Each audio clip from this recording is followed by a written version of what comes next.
আপনার আত্মাটা যখন অপবিত্র হয়ে যায়, আপনার আত্মাটা যখন কোরআন হাদিসের বাহিরে চলে যায়, আপনার আত্মাটা যখন হিংসা দিয়ে ভরে যায়, আপনার আত্মাটা যখন আরেকজনের খারাপি দিয়ে ভরে যায়, তখনই ওই আত্মাটা ব্যাড ইভিলে পরিণত হয়। সেটাকেই কোরআনিক ভাষায় নফসে আম্মারা বলা হয়। আর ওই নফসটা যখন হয়, তখনই কিন্তু মানুষ আস্তে আস্তে জাদুর দিকে ধাবিত হয়। আমি একজন খ্রিস্টান কোরআনিক চিকিৎসা নিয়েছে। উনি হচ্ছেন জন ডিসুজা। উনি এখন কলম্বিয়াতে আছেন। উনি আমাকে ফোন দিয়েছেন ওনার ওয়াইফের সমস্যা, এবং তিনি কিন্তু খ্রিস্টান। এবং উনার যখন আমি ট্রিটমেন্ট করি তখন পাই উনার হাতের ছোট্ট একটা আংটি, এই আংটির ভিতরে জিন ঢুকায় দেওয়া হচ্ছে। চালান জিন ঢুকাইছে, একটা দুইটা না, 36টা জিন ঢুকাইছে একটা আংটিতে। আমরা আলহামদুলিল্লাহ সারা বিশ্বে এই পর্যন্ত প্রায় 110টা কান্ট্রিতে বাংলাদেশের বাহিরে চিকিৎসা প্রদান করা হচ্ছে। আপনি আজকে বলতেছেন তাবিজ ব্যবহার করা হারাম। ভাই, হারাম তাবিজ ব্যবহার করা হারাম, এটা বুঝতে হবে। লাইনটা বলেন, খুব সুন্দর লাইনটা। হারাম তাবিজ ব্যবহার করা হারাম। বাহ বাহ বাহ। হালাল তাবিজ ব্যবহার করা তো হারাম না। আপনি আজকে উল্টা পুল্টা একটা তন্ত্রমন্ত্র পরে যে পানিতে ফু দিবেন, ওই পানি খাওয়াও হারাম। কিন্তু যখন সূরা ফাতিহা পড়ে ওই পানিতে ফু দিবেন, তখন তো এটা হালাল এবং এটা বরকতময়। আর একটু যদি জানেন তাহলে আরো আশ্চর্য হবে। এটা তো কল্পনাই করে না কেউ, যে আত্মীয় স্বজন জামা কাপড় যেটা পাঠায়, ফোনে ভিডিও কল হচ্ছে, সেখানে জাদু চলছে। কি করে? জি, ভিকটিম বানাইতেছে মা কি বলা। আজকের এই এপিসোডটা আপনি যাদের যাদের জিন জাদু টোনা খারাপি আত্মার সম্পর্কে ধরেন কোনো প্রভাব নাই, কিন্তু আপনি মনে করেন যে আপনার ইসলামী জ্ঞান দরকার, আপনার সত্যিকার জ্ঞান দরকার, এই ভিডিওটা দেখবেন।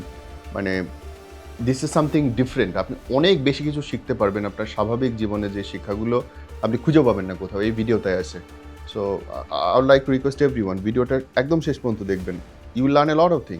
আসসালামু আলাইকুম। এই ভিডিওটা যখন আপনারা দেখা শুরু করলেন, এর আগে আমরা 2.5 ঘন্টা একটা সেশন করছি, বাট আমার দুর্ভাগ্য যে সেটা আমি আপনাদের দেখাতে পারবো না। এটা একান্ত ব্যক্তিগত সেশন করছি আমি, এবং জানার অসীম আগ্রহ আমার। আমি আজন্ম ছাত্র। ঢাকুবি ভাই, আপনার সামনে বসে আমার আজকে মানে আমি বুঝাইতে পারবো না, মনে হচ্ছে আমার আজকে ঈদের দিন গেল। আলহামদুলিল্লাহ। এত তথ্য আপনার মাথায়, ইতিহাসের পুঙ্খানুপুঙ্খ। মানে আমি ইসলামী ইতিহাস সম্পর্কে আমার অনেক আগ্রহ, অসীম আগ্রহ আমার সাহাবাদের সম্পর্কে জানার, এবং প্রতিটা নাম, ঘটনা, বিস্তারিত বর্ণনা, বাপ দাদা সন্তানের যেভাবে দেন আপনি আমার তো মনে হয় সারাদিন আপনি জ্ঞান সাধনার মধ্যেই কাটে। কেমনে, কি করে ভাই? আমার এই জবানটা এখন যেটা শুনতেছেন, এটা একজন বিস্মিত মুগ্ধ ছাত্রের জবান। আল্লাহ তাবারক ওয়া তাআলার অসীম দয়া যে আপনি আর আমি আবার একসাথে একত্রিত হতে পেরেছি। আর আমি খুবই কৃতজ্ঞ যে আমাদের এই ভিডিওটা হওয়ার আগে আপনি দীর্ঘক্ষণ বসে আমার সাথে ইসলামিক জ্ঞান তাপসের মতো যে এতটা ক্ষুধা আপনার ভিতরে, পিপাসা জ্ঞান নিয়ে, বিশেষ করে জ্ঞান বলতে জ্ঞানও দুই ধরনের হয়, একটা হলো ইসলামিক জ্ঞান, একটা হলো অন ইসলামিক জ্ঞান। তো ইসলামিক জ্ঞান সম্পর্কে আপনার যে অগাধ পিপাসা, এটার জন্য আমি আপনাকে খুবই ধন্যবাদ জানাচ্ছি। এবং এটা থাকা প্রত্যেকটা মুসলমানের, আমরা যেহেতু মুসলমানের সন্তান, থাকা চাই। এবং থাকাটা কতটা যে গুরুত্বপূর্ণ, কারণ এটা যদি না থাকে তাহলে আমরা তো ইসলাম নিয়ে আর কবরে যেতে পারবো না। আপনার কাছে এই পিপাসাটা থাকতে দেখতে আমার কাছে অত্যন্ত ভালো লেগেছে। আল্লাহ এই পিপাসা আরও বাড়িয়ে দিক এবং এই পিপাসা মিটিয়েও দিক আল্লাহ। এই মেয়েটার আমি আপনি অনেকদিন আসেন না, এবং এর মধ্যে হাজারটা মানুষ আমাদেরকে ইনবক্স করেছেন, মানে লাখো লাখো মানুষ কমেন্ট করেছে, হুজুরের নম্বর কই, হুজুর কই কই ওনাকে, এবং আপনাকে ফোনে পাওয়াটা খুব মুশকিল হয়ে যায় মানুষের। আমি চাইবো শুরুতে আপনি আপনার ফোন নাম্বারটা বলেন, কারণ সারা পৃথিবী থেকে মানুষ আপনাকে খোঁজে। হোয়াটসঅ্যাপে, ইমোতে, যে কোনোভাবে যদি আপনার সঙ্গে যোগাযোগ করার আগে এটা বলে নেন, তারপরে আপনার দ্বারা মানুষ কীভাবে উপকৃত হচ্ছে সেই গল্পগুলো আমরা শুনবো। প্রথমত আমার এর পূর্বে, অর্থাৎ যতদিন পর্যন্ত আপনার এখানে এর আগে আসছিলাম তার পূর্বে আমার একটাই নাম্বার ছিল। আর ওই একটা নাম্বারের ভিতরে আমার হোয়াটসঅ্যাপ এবং আমার যোগাযোগ, আর ওটার ভিতরে একটু বেশ মাঝে মধ্যে একটু সমস্যা হয়ে যেত। তো ধরা সম্ভব না তো এক নম্বরে ধরাটা সম্ভব হয় না, অনেক টাফ হয়ে যায়। তো এরপরেও আজকে অতিরিক্ত আরেকটা নাম্বার আমি দেব, এটার সাথে অ্যাড করব। সেটা হচ্ছে যোগাযোগ করার জন্য, অর্থাৎ ডিরেক্টলি যদি কেউ ফোন করে তাহলে, এবং হোয়াটসঅ্যাপ দোনোটাই পাবে এই নাম্বারটায় 01319492 644। এটা হচ্ছে একটা নাম্বার। আর আগের যে নাম্বারটা সেটা অবশ্যই বহাল থাকবে, 019479426164। এই নাম্বারটাও হোয়াটসঅ্যাপ এবং ডিরেক্টলি আমার সাথে যোগাযোগ করতে এবং এটা পারবেন ওয়ার্ল্ড ওয়াইড যে ইনশাআল্লাহ। কোনো জায়গা থেকে আপনাকে ওয়ার্ল্ড পাবে। ওয়াইড যে কোনো জায়গা থেকে। আপনার সাথে সবচেয়ে অদ্ভুত অদ্ভুত ঘটনাগুলোর সাক্ষী হইতে হয় আপনাকে মানুষের খারাপ জিনিস থেকে বাঁচানোর জন্য। আমাদেরকে যদি একটু বলেন যে লাস্ট ফিউ ডেজ কি কি আসলে ঘটলো? আমি এই কাজগুলো করতে গিয়ে, আমি তো 20 বছর ধরে এই কাজের সাথে জড়িত আলহামদুলিল্লাহ। এই কাজগুলো করতে গিয়ে আমার যে অভিজ্ঞতাগুলো হয়েছে, বিশেষ করে শুরুতে কিন্তু কেউই কোনো জিনিসে পারদর্শী থাকে না, জি। এবং কাজের প্যাটার্ন বোঝাটা অনেক টাফ হয়ে যায়, বিশেষ করে এই ধরনের কাজ, যেই কাজগুলো সম্পর্কে মানুষের টোটালি এলেম বা জ্ঞান যদি না থাকে।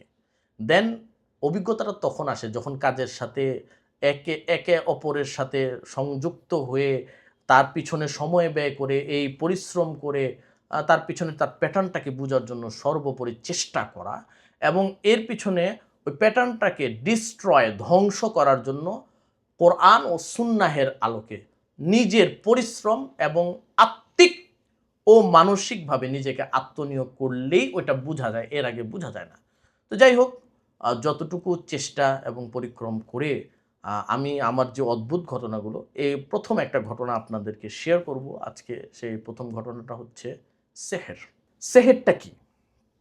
সেহের আরবি শব্দ, দ্যাট মিনস ব্ল্যাক ম্যাজিক, কালো জাদু। আমরা প্রায় বলে থাকি কালো জাদু, কালো জাদু, ব্ল্যাক ম্যাজিক, ব্ল্যাক ম্যাজিক, কালো জাদু।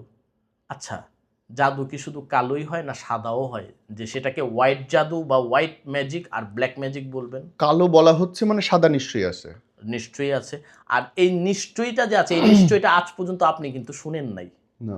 আমিও কখনো শুনি না, এবং যারা ব্যাকরণবিদ, ইংলিশ গ্রামারবিদ, তারাও কোনোদিন এটা কখনোই শুনে নেই। আঞ্চলিকতা কি আর পারিপার্শ্বিকতা কি আর ওয়ার্ল্ড ওয়াইড কি তাইলে শোনা হয় নাই। যে হোয়াইট ম্যাজিক, তার মানিটা কি? তার মানিটা হচ্ছে এটার দিক একটাই, এটার দিক দুইটা নয়, দিক একটাই। আর খারাপ। সেটা খারাপের খারাপই থাকে। ম্যাজিক কখনো ব্ল্যাক আর হোয়াইট হয় না, ম্যাজিক ম্যাজিকই, ম্যাজিক ব্ল্যাক ম্যাজিকই হয়। আচ্ছা, ব্ল্যাক ম্যাজিক কেন বলে, এই পরিক্রমাটা বা এই ডিসক্রাইবটা কেন আসছে, সেটা আমি উল্লেখ করতেছি। আমাদের ইসলাম ধর্ম, ইসলাম ধর্মের ভিতরে এরকম অনেক মানুষ আছে যারা ব্ল্যাক ম্যাজিকে পারদর্শী। আচ্ছা, মুসলমান ধর্মের তো ব্ল্যাক ম্যাজিক আছে, কারণ কি? ওটা কালো জাদু। তাহলে সাদা জাদু কি আছে? ইসলামে কিন্তু সাদা জাদু নাই, কেউ জানেও না। কিন্তু হিন্দু ধর্মের ভিতরে কিন্তু ব্ল্যাক ম্যাজিকও আছে, হোয়াইট ম্যাজিকও আছে, তাদের পরিভাষায়। কি সেটা? সেটা হচ্ছে নর্মাল যদি কেউ জাদু করে কেউর ভালোর জন্য, কারণ তাদের কাছে কোরআন হাদিস তো নাই। জি। জাদু করতে হলে তন্ত্র মন্ত্র লাগবেই, তাদের সাংস্কৃতিক শব্দ লাগবেই। ওই লাগাটা থেকে, কারণ জাদু বলাই হয়েছে এমন কিছু ফর্মকে, এমন কিছু প্যাটার্নকে যেটা কোরআন ও সুন্নার বাহিরে অন্য কোনো কিছু দিয়ে করা হয়, সেটাই জাদু। সেজন্য তাদের বক্তব্য হচ্ছে আমরা এই জাদুটা তো ভালোর জন্য করতেছি, খারাপের জন্য করতেছি না, দেন এটা হোয়াইট ম্যাজিক। আর আরেকটা হচ্ছে খারাপের জন্য, তাদের ভিতরেও খারাপ করা হয়, তাদের ভিতরেও বিবাহ শাদীতে। তার মানে কি এটা একটা হইতে পারে সাধনা আর একটা হইতে পারে জাদু? এটা তাদের ভাষায়। আমাদের ভাষায় সাধনা প্লাস ব্ল্যাক ম্যাজিক দোনোটাই ব্ল্যাক ম্যাজিক। কারণ ম্যাজিক কোনোদিন পজিটিভ হয় না, ম্যাজিক সবসময় নেগেটিভই হয়। যে জন্মই তো নেগেটিভ জিনিস দিয়ে। জন্মই নেগেটিভ দিক দিয়ে। আচ্ছা, এখন জন্মটা কোথা থেকে হয়েছে এই জাদুর? সেহের। সেহেরের জন্ম সর্বপ্রথম হয়েছিল, কোরআন শরীফে আল্লাহ তাআলা কোট করতেছেন যে বিবাবিলা হারুত ওয়া মারুত। আল্লাহ তাআলা কোরআনুল কারীমে বলেছেন দুইটা ফেরেশতা সর্বপ্রথম, যার নাম হারুত ছিল ওয়া মারুত ছিল, এই দুইটা ফেরেশতা সর্বপ্রথম জমিনের মধ্যে মানুষকে জাদু শিখেছে, এবং এই দুজন ছিল অবাধ্য। মানুষ এটাকে এঞ্জেল বলে, আমি ওটার জন্য এটাকে ফেরেশতা বললাম। দ্যাট মিনস এটা নট এ ফেরেশতা, জিন ছিল। এই দুইটা অবাধ্য জিন কেন? কুল উহিয়া ইলাইয়া আন্নাহু ইসতামাআ নাফারুম মিনাল জিন্নি ফাকাল ইন্না সামি'না কুরআনান আজাবা। সূরা জিন আপনি নিশ্চয়ই জানেন, কোরআনুল কারীমের ভিতরে সূরা জিনের প্রথম আয়াতে আল্লাহ তাআলা বলতেছেন জিনেরা হয় অবাধ্য। তার মানে জিনেরা কোনোদিন বাধ্য হয় না, বাধ্য হয় পরে ইসলামকে জেনে বা ইসলামকে মেনে। যেমন হুজুর সাল্লাল্লাহু তাআলা আলাইহি ওয়াসাল্লাম বলছেন সবার সাথে একটা করে জিন আছে, এমনকি আমি মুহাম্মদুর রাসূলুল্লাহর সাথেও একটা করে জিন আছে, তবে আমার জিনটা মুসলমান হয়ে গেছে আমার কাছে। আর বাকি সবার জিনগুলো কি হয় নাই? মুসলমান হয় নাই। দেন মুসলমান হয় নাই বিধায় তারা এখনো ব্যাড ইভিল বা বদ জিন। আর এটাকে কোরআনিক ভাষায় কি বলা হয়? কোরআনিক ভাষায় বলা হয় নফসে আম্মারা, খারাপ আত্মা। আত্মা কেন বলা হয়েছে? আপনার রূহ, রূহ তো আরবি শব্দ, বাংলাটাই আসবে আত্মা। আপনার আত্মাটা যখন অপবিত্র হয়ে যায়, আপনার আত্মাটা যখন অসংশোধিত হয়ে যায়, আপনার আত্মাটা যখন কোরআন হাদিসের বাহিরে চলে যায়, আপনার আত্মাটা যখন হিংসা দিয়ে ভরে যায়, আপনার আত্মাটা যখন আরেকজনের খারাপি দিয়ে ভরে যায়, তখনই ওই আত্মাটা ব্যাড ইভিলে পরিণত হয়। সেটাকেই কোরআনিক ভাষায় নফসে আম্মারা বলা হয়। আর ওই নফসটা যখন হয়, তখনই কিন্তু মানুষ আস্তে আস্তে জাদুর দিকে ধাবিত হয়। আমার একটা জিনিস পেতেই হবে, হাসিল করতেই হবে, ওই মেয়েটাকে আমার চাই, তার ক্ষতি করে হোক, তার ভালো করে হোক। এই সমস্ত জিনিসগুলোকে কেন্দ্র করে দুনিয়ার ভিতরে সর্বপ্রথম বেবিলন যেটাকে বলা হয়, বেবিলনে সর্বপ্রথম জাদু আসে। আর এই জাদুটা ছড়িয়ে পড়ে, আপনি নিজেও জানেন হয়তোবা, তৎকালীন সময় গ্রিক, সেখানে জাদু ছিল। আর বিশেষ করে মিশর, পুরাতন মিশর, এটা তো জাদুর রাজ্য ছিল, শহর। হ্যাঁ। এবং শুধু মুহাম্মদুর রাসূলুল্লাহ সাল্লাল্লাহু তাআলা আলাইহি সাল্লাম জাদুর কেন্দ্রবিন্দু ছিলেন নয়, তার পূর্বেও তো জাদু ছিল। হ্যাঁ। হযরত মুসা আলাইহিস সালাম তখনও জাদু ছিল, ফেরাউনের রাজদরবারে জাদুকরগুলো ছিল, এবং হাতের মধ্যে যে হযরত মুসা আলাইহিস সালামের যে লাঠিটা ছিল, এটা কিন্তু আল্লাহ তাআলার মুজিজা ছিল। সেটা তো জাদু ছিল না, সেটা জাদু ছিল। জাদু আর মুজিজার তো পার্থক্য আছে। মুজিজায় পার্থক্য আছে, রাইট। দেন মুজিজা আর জাদুর ভিতরে সবচেয়ে বড় পার্থক্য হচ্ছে যেটাকে আরবিতে ইস্তেদরাজ বলা হয়। ইস্তেদরাজ মানে ভেলকিবাজি। ওকে। বাংলায় সংজ্ঞা করব, ভেলকিবাজি, মানুষকে ধোঁকা দেওয়া, এটাকে বলা হয় ইস্তেদরাজ সংজ্ঞাগত ভাষায়। আর এর পরিপ্রেক্ষিতে যেটা হয় সেটাকেই পরিভাষায় জাদু বলা হয়। আজকের এই এপিসোডটা আপনি যাদের যাদের জিন, জাদু, টোনা, খারাপি আত্মার সম্পর্কে ধরেন কোনো প্রভাব নাই, কিন্তু আপনি মনে করেন যে আপনার ইসলামী জ্ঞান দরকার, আপনার সত্যিকার জ্ঞান দরকার, এই ভিডিওটা দেখবেন। মানে দিস ইজ সামথিং ডিফারেন্ট। আপনি অনেক বেশি কিছু শিখতে পারবেন। আপনার স্বাভাবিক জীবনে যে শিক্ষাগুলো আপনি খুঁজে পাবেন না কোথাও, এই ভিডিওটায় আছে। So I would like to request everyone, ভিডিওটা একদম শেষ পর্যন্ত দেখবেন। You will learn a lot of thing. And then ওইখান থেকে যখন আস্তে আস্তে আস্তে আসে সর্বশেষ পরিক্রান্ত, আজকে কিন্তু জাদু অনেক বেশি ডেভেলপ করেছে, অনেক বেশি প্রোগ্রেস করেছে, এবং এই জাদুটা শুধুই বাংলাদেশ, ভারত, পাকিস্তান না, সারা বিশ্বে ছড়ায় পড়ছে। এবং সারা বিশ্বে ছড়ায় ফেলার কারণে আপনাদের এই অনুষ্ঠানের বরকতে বা এই অনুষ্ঠানের কারণে, আমি বরকতটা বলে ফেলেছি যেহেতু সবসময় ব্যবহার করি, এই অনুষ্ঠানের কারণে, এই অনুষ্ঠানে আসার কারণে, যখন আমার দ্বারা আপনার দ্বারা একটা অ্যাড্রেস মানুষের কাছে চলে গেছে, তখন সে মানুষেরা যখন আমার কাছে যোগাযোগ করেছে, সেখান থেকে একটা ছোট্ট ঘটনা আপনাকে। কত দেশের মানুষের সাথে কথা হয় আপনার? আমার সাথে টরেন্টো, তারপর গিয়ে শিকাগো, আমেরিকা, তার সাউথ হ্যাম্পটন, তারপর গিয়ে কানাডা, তারপর California, United state and UK, এই যাবতীয় সমস্ত, তারপরে কি বলা হয় এটাকে কি বল, আরব আমিরাটস, মানে দুনিয়া জেনে বাঙালি আছে, বাঙালি যেখানে আছে আলহামদুলিল্লাহ, তারা আমাকে কল করতেছে আল্লাহর দয়ায়। এন্ড দেন আমি যতটুকু পারতেছি তাদেরকে আমার সেবা দিচ্ছি। আমরা সেই চেষ্টাই করছি যে মানুষ একটা ভালো কিছু শিখুক, এটাই। আর আল্লাহ তাআলা তাদেরকে শেফা দিচ্ছে। আল্লাহ আমার হাতে কিছুই না, আমি সর্বোচ্চ চেষ্টাটা করব, আল্লাহ মহান, আমি সর্বোচ্চ পরিশ্রমটা তার ভিতরে দেব, অন্তত পক্ষে এই জিনিসগুলোতে যাতে মানুষ অসাধু, উল্টা পাল্টা, তান্ত্রিক, কবিরাজ বলতে খারাপ কবিরাজ। আচ্ছা, কবিরাজের ভিতরেও দুইটা অবস্থান, একটা হচ্ছে ভালো কবিরাজ, আরেকটা হচ্ছে খারাপ কবিরাজ। এই দুইটার ভিতরে পার্থক্যটা কি? পার্থক্যটা হচ্ছে একটা হচ্ছে রুকিয়া সেশন, আরেকটা হচ্ছে কবিরাজি সেশন। রুকিয়া সেশন কিন্তু সীমাবদ্ধ, লিমিটেড, কিন্তু কবিরাজি সেশন বিশাল, আনলিমিটেড। ধরেন কেউ যদি গাছের শেকড় দেয়, অমুকের রস খাইতে বলে, অমুক জিনিস আনতে বলে, না, যদি রস খেতে বলে, আর যেহেতু গাছগাছলা এই যাবতীয় জিনিস আল্লাহ তাআলা এর ভিতরে শেফা দিয়েছে, আরোগ্যতা দিয়েছে, সেটা এক জিনিস, সেটা আল্লাহ দিয়েছে। আমার আকীদা থাকবে আল্লাহ দিয়েছে, ওইখানে যেমন অর্জুনের ছাল খাই আমরা, আর অন্যান্য জিনিসগুলো খাই, তো ওগুলোর ভিতরে শেফা আছে, আল্লাহ দিয়েছেন, ওগুলো মানুষের প্রয়োজনেই আল্লাহ দিয়ে রেখেছেন, সেটাতে কোনো সমস্যা নাই। কিন্তু ছাল বা গাছের গোড়া বা এই ধরনের জড়িবুটি কেউ শরীরে বাঁধলে তার দ্বারা উপকার হবে, এরকমটা বিশ্বাস করা কুফরি। ওকে, মানে যে তাবিজ পড়ছে। আচ্ছা, এখন তাবিজের ডেফিনেশনটা আমি দিয়ে দিই সাথে সাথে। জি। তাবিজটা কখন থেকে? তাবিজটা মুহাম্মদুর রাসূলুল্লাহর জন্মের আগের থেকে ছিল। ওকে। এখন সেই তাবিজটা যেহেতু মুহাম্মদুর রাসূলুল্লাহ আসেনি সাল্লাল্লাহু আলাইহি ওয়াসাল্লাম, বুঝাই যাচ্ছে যে সেটা আইয়ামে জাহিলিয়াতের যুগে যে তন্ত্র মন্ত্র বা এক্সেট্রা এক্সেট্রা যত তাদের অশানি ছিল, সেই জিনিসগুলো দ্বারা সম্বলিত ছিল। ওকে। আচ্ছা, কিন্তু যখন রসুল করিম সাল্লাল্লাহু আলাইহি ওয়াসাল্লাম আবির্ভাব হন, ওনার উপরে যখন ওয়াহি আল্লাহ তাআলা কোরআনুল কারীম নাজিল করেন, তখন কিন্তু কোরআনুল কারীমের সূরা ফাতিহা থেকে নিয়ে সূরা নাস পর্যন্ত এটা পুরোটাই মানুষের শেফা। শিফা, হ্যাঁ, নিঃসন্দেহে। কারণ আল্লাহ নিজে বলছেন ওয়ানুনাজ্জিলু মিনাল কোরআন মা হুয়া শিফা, আমি কোরআনকে নাজিলই করছি শেফার জন্য। আল্লাহ নিজে বলছেন এটা সঠিক। সূরা বানী ইসরাঈলে। রাইট।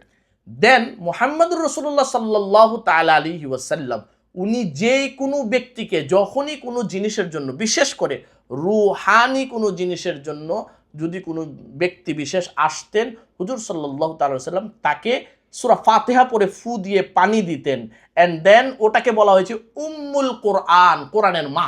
সূরা ফাতিহা। সূরা ফাতিহা যেটা দিয়ে ফু দিয়ে পানি দিলেন। পানি দিলেন। একটা পানি দেওয়ার পর তার মানে পানি পড়া জায়েজ। জায়েজ। ওকে। আচ্ছা, এখন আমি প্রশ্ন করি আপনাকে, হ্যাঁ, একটা তাবিজ, তাবিজের ভিতরে উল্টাপাল্টা কিছু লেখা, উল্টাপাল্টা যেটাই হোক। আমি ওই প্রশ্নে পড়ে আছি, ঠিক এই জায়গাটা একটু। আমি পাকিস্তানের একটা ভিডিও দেখলাম, একজন হুজুর মাইকে ফু দিচ্ছে, সবাই এখান থেকে দূর থেকে ধরে রাখতেছে বোতলে ফু নেওয়ার জন্য। উনি ফু বলতেছে, হাজার হাজার লাখ লাখ মানুষ বোতলে ফু Possible. নিচ্ছে। সো এইটা কি তাইলে আপনি জায়েজ বলতেছেন? হ্যাঁ, জায়েজ, অবশ্যই জায়েজ। ওকে। যদি তিনি কোরআনুল কারীমের আয়াত অথবা জি। হাদিসের কোনো দোয়া দিয়ে করে থাকেন, Okay. 101 বার জায়েজ। আমি শুধু জায়েজেই শেষ থাকবো না, আমি মনে করব আজকের দিনে এটা করাটা খুবই গুরুত্বপূর্ণ।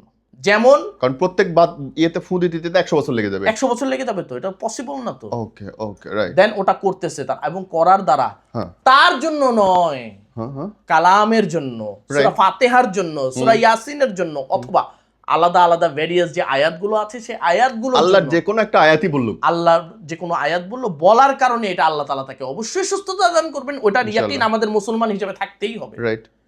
এখন আসি আমি এবার তাবিজ ঢুকেন। তাবিজের যে বিষয়টা, তাবিজ, খেয়াল করেন, তা আইন ওয়াও ইয়া জাল, তাবিজ, এই শব্দটাকে যদি আমি পরিবর্তন করি আউজ, উল্টাইলে? উল্টাচ্ছি না, কিন্তু আমি সঠিক প্ল্যাটফর্মে আনতেছি। আউজ, তাউইজ, একই ক্ষেত্র, শুধু এটার টেন্সটা পাল্টাইতেছে। আমরা টেন্স পড়ছি না ইংরেজিতে, টেন্সটা পাল্টাচ্ছে, একটা কাল ভিন্ন হচ্ছে, আগের past tense, future tense, present tense, এটা খালি চেঞ্জ হচ্ছে। তো চেঞ্জটা যখন হয়, বাক্য সেন্টেন্স যখন চেঞ্জ হয়, পদ যখন চেঞ্জ হয়, পার্টস অফ স্পিচ পদ যখন চেঞ্জ হয়, এই চেঞ্জগুলো হওয়াতে কিন্তু শব্দও কি হয়ে যায়, চেঞ্জ হয়ে যায়। তাবিজ মানে আশ্রয় চাইতেছি, আশ্রয় চাইতেছি, সি তাবিজ। আর আউযু মানে আমি আশ্রয় চাই। খেয়াল করেন, আউযু বিল্লাহি মিনাশ শাইতানির রাজিম, আউযু মানে আমি আশ্রয় চাই, বাংলায় তরজমা করতেছি। হ্যাঁ। বিল্লাহি কার কাছে? আল্লাহর কাছে। মিনাশ শাই, মিনা মানে থেকে, শয়তান মানে শয়তান থেকে, আর রাজিম বিতাড়িত, বিতাড়িত শয়তান থেকে আমি আল্লাহর কাছে আশ্রয় চাইতেছি। আর এটাকেই যদি আপনি তাবিজ বানান, অর্থাৎ আমি আশ্রয় চাওয়ার মাধ্যম, কি দিয়ে আশ্রয় চাইবো? তাবিজ দিয়ে? নো, স্পষ্ট বলতেছি আমি, একটা কোরআনকে যখন আপনি অসুস্থ হয়ে গেছেন, আমি কি পুরো কোরআনটাকে আপনার শরীরে লাগাই দিতে পারবো না? সম্ভব ভাই? কোরআনে দিলে রাখা যায়, শরীরে রাখানো যায় না। বাহ বাহ বাহ, কি বাত। এখন যখন আমি কোরআনকে আপনার শরীরে টাচ করাবো, এটার জন্য শর্ত হবে যে আপনার পাক পবিত্রতা 24 ঘন্টা থাকতে হবে। তাহলে এখন 24 ঘন্টা কি আপনি বাথরুমে নিয়ে কোরআন ঢুকতে পারবেন? না তো। আচ্ছা, এখন প্রশ্ন হচ্ছে, যেই তালাতেই ধরেন 3 তালাতে একজন মানুষ থাকে, 4 তালাতেও আরেকজন মানুষ থাকে। এখন 3 তালার নিচে যে মানুষ এও মুসলমান, 4 তালার উপরে যে থাকে এও মুসলমান, দোনো ঘরে কোরআন আছে, দোনো ঘরে কোরআন আছে। এখন নিচের তালায় যে কোরআন আছে, 4 তালার মানুষ তো কোরআনের উপরে হাঁটতেছে। না না, মাঝে তো ইয়ে আছে, তো দেয়াল আছে, তো এই জিনিসটাই আমি আপনাকে বুঝাতে চাইতেছি যে আপনি কোরআনের আয়াত যে আমি দেবো ডাইরেক্ট কোরআনটাকে তো আমি আপনার শরীরে দিতে পারবো না। না কিছু একটা জিনিস বাউন্ডিং থাকতে হবে, কিছু একটা জিনিস প্যাকেজিং বা মাঝখানে যে দেয়ালটা থাকতে হবে যেটা কোরআনকে নিজের ভিতরে সেফ আবদ্ধ সেভ রাখে। যেমন বাথরুমে যখন যান আপনি মোবাইল নিয়ে যান না, হ্যাঁ মোবাইলের ভিতর কোরআনের অ্যাপস তো আছে অসংখ্য ভিডিও ডাউনলোড করা আছে না, ভিডিও পরে হ্যাঁ কোরআনের কথাই বলতেছি। যেমন আমার আমার ইয়াতে ইয়ের মধ্যে মোবাইলের ভিতরে 30 পারা কোরআন আছে। আমারও আছে, আমার মোবাইলের আমার ভিতরে নিজের চ্যানেলে 30 পারা কোরআন আছে। আমার নিজের মোবাইলের মধ্যে ডাউনলোড করে রেখেছি সিয়াসিত্তা, হ্যাঁ 6টা বিশুদ্ধ হাদিস, সবগুলো একে একে একে একে উল্লেখ আছে। এখন আমি তো এই মোবাইলটাকে নিয়ে বাথরুমে যাচ্ছি, জায়েজ কিভাবে হচ্ছে? জায়েজ হওয়ার জন্য শর্ত হচ্ছে মোবাইলের সফটওয়্যারের ভিতরে আছে না মোবাইলের উপরে আছে, স্ক্রিনে আছে কিনা। রাইট। ও এখন যদি এটা ভিতরে মাই থাকে মাই। তখন তো এইভাবেও জায়েজ ওইভাবেও জায়েজ। তাহলে তো আমি যদি বাজুতে আল্লাহর এখন আমার নামের প্রশ্ন জন্য একটু আমি কাটবো, হ্যাঁ আমার প্রশ্ন তাবিজটার ভিতরে যদি সূরা ফাতিহা থাকে কিভাবে এটা হারাম হয়? আমাকে আগে এটার উত্তর না সেটা তো হইল না তো তাইলে লজিকে। এখন বক্তব্য আমার হলো, যদি ফোনের মধ্যে থাকে এবং আমি সেটা না করি তাইলে এটা যদি জায়েজ থাকে হ্যাঁ তাহলে তো ওটা জায়েজ হবে। ওটা জায়েজ হবে। আচ্ছা এখন বক্তব্য হচ্ছে জিনেরা তো আপনার আর আমার মতো এত ভালো হয় না, না তারা একমাত্র কোরআনুল কারীমের আয়াতকেই ভয় পায়, আদারওয়াইজ অন্য কোনো কিছুকে তারা ভয় পাবে না অ্যাজ এ মুসলিম হিসেবে। আচ্ছা এটার সাথে আরেকটা কথা আমি অ্যাড করব, এমনও বাজে আর কুখ্যাত জিন আছে যেই জিনগুলো কোরআনের আয়াতও মানে না। এটা নাউজুবিল্লাহ। আমার নিজের কাজের কারণে আমার অভিজ্ঞতা আসতেছে, সেটাই আপনাদেরকে আমি শেয়ার করতেছি। বলেন। সেটার ভিতরে একটা অনেক বড় জিন, যে জিনের নাম হলো ইফরিত, সবচেয়ে নাম করা জিন। নাম করা জিন। এই জিন কোরআনের কোনো আয়াত মানে না। এখন আপনি কি করবেন? সূরা ফাতিহা মানে না, সূরা জিন মানে না, সূরা সফফাত মানে না। এগুলো যে সূরাগুলোর নাম নিতেছি এগুলো কিন্তু জিনের রোগীদের ক্ষেত্রে ব্যবহার হয়, জাদুর রোগীদের ব্যাপারে ব্যবহার হয়। এগুলো পড়লে ইনস্ট্যান্ট তো ছটফট Instant, শুরু হয়ে যায় হ্যাঁ, শুনছি। কিন্তু ওই জিন এটাও মানে না। তাহলে ওই জিনকে আপনি কি দিয়ে মানাবেন? প্রশ্ন জাগে না ভাই? সঠিক। হ্যাঁ, এখন আসেন, ওই জিনকে আপনার মানাতে হবে রাসূল করিম সাল্লাল্লাহু তাআলা আলাইহি সাল্লামের সুন্নাহ, অর্থাৎ হাদিসে যে দোয়াগুলো পরবর্তীতে বলা হয়েছে ওইগুলোর মাধ্যমে মানাইতে হবে। আর ওইখানে ভয়ঙ্করভাবে জিনকে শাস্তি দেওয়ার জন্য যা যা প্রয়োগ করা হয়েছে এই জিনিসগুলো যখন আপনি প্রয়োগ করবেন, ইফরিত জিন পর্যন্ত বাধ্য হবে আপনার থেকে দূরে সরে থাকতে। আর এটা যখন আমি দেব সরাসরি আপনার শরীরে, আমি কিছু করতে পারবো না, তো আমাকে কোনো না কোনো একটা জিনিসের বাধ্য, যে একটা তাবিজ হোক, একটা খোলস হোক, আমি তাবিজ শব্দটা ব্যবহার নাই করলাম, একটা খোলস, এই খোলসের ভিতরে আমাকে ওই আয়াতটাকে তো সংরক্ষণ করে রাখতে হবে, যার কারণে আপনার শরীরের কাছে যাতে কোনো জিন আসতে না পারে। যদি এটা না হয় তাহলে আপনার শরীরটাকে আমি কিভাবে সেভ করব? এটার কোনো ওয়ে পৃথিবীর কোনো বড় কোনো আলেমের কাছে আজ পর্যন্ত নাই। আমি শুধু আলেম বলবো না, পৃথিবীর কোনো ধর্মের কোনো ধর্মাবলম্বী পাদ্রী অথবা কেউর কাছে নাই। এটার জন্য এটা ইউজ করতে হয় যদি ইফরিত লাগে কারো পেছনে। ইফরিত বা আরো জঘন্য যেটাকে বাংলায় ঘোল জিন বলে। কি ঘোল? ঘোল জিন, ওকে। হ্যাঁ, এই জিনগুলো যখন হয় তখন এগুলো ব্যবহার করতে হয়। আমরা একেবারেই না পারতে যদি একেবারেই ঠেকে যাই তখনই একমাত্র তাবিজটা প্রোভাইড করি, আদারওয়াইজ আমরা তাবিজ সহজে কি করি না, প্রোভাইড করি না। দেন আলহামদুলিল্লাহ সুম্মা আলহামদুলিল্লাহ, আপনি আজকে বলতেছেন তাবিজ ব্যবহার করা হারাম। ভাই হারাম, তাবিজ ব্যবহার করা হারাম, এটা বুঝতে হবে। লাইনটা আবার বলেন, খুব সুন্দর লাইনটা। হারাম তাবিজ ব্যবহার করা হারাম, বাহ বাহ বাহ বাহ বাহ। হালাল তাবিজ ব্যবহার করা তো হারাম না। আপনি আজকে উল্টা পুল্টা একটা তন্ত্রমন্ত্র পরে যে পানিতে ফু দেবেন ওই পানি খাওয়াও তো হারাম, কিন্তু যখন সূরা ফাতিহা পড়ে ওই পানিতে ফু দেবেন তখন তো এটা হালাল, এবং ওটা বরকতময়। বরকতময়। সেম জিনিসটা কিন্তু তাবিজের ক্ষেত্রে। এটা আপনাকে মনে রাখতে হবে, সারা বিশ্ববাসীকে আমি বলতেছি, এটা আপনাদেরকে মনে রাখতে হবে।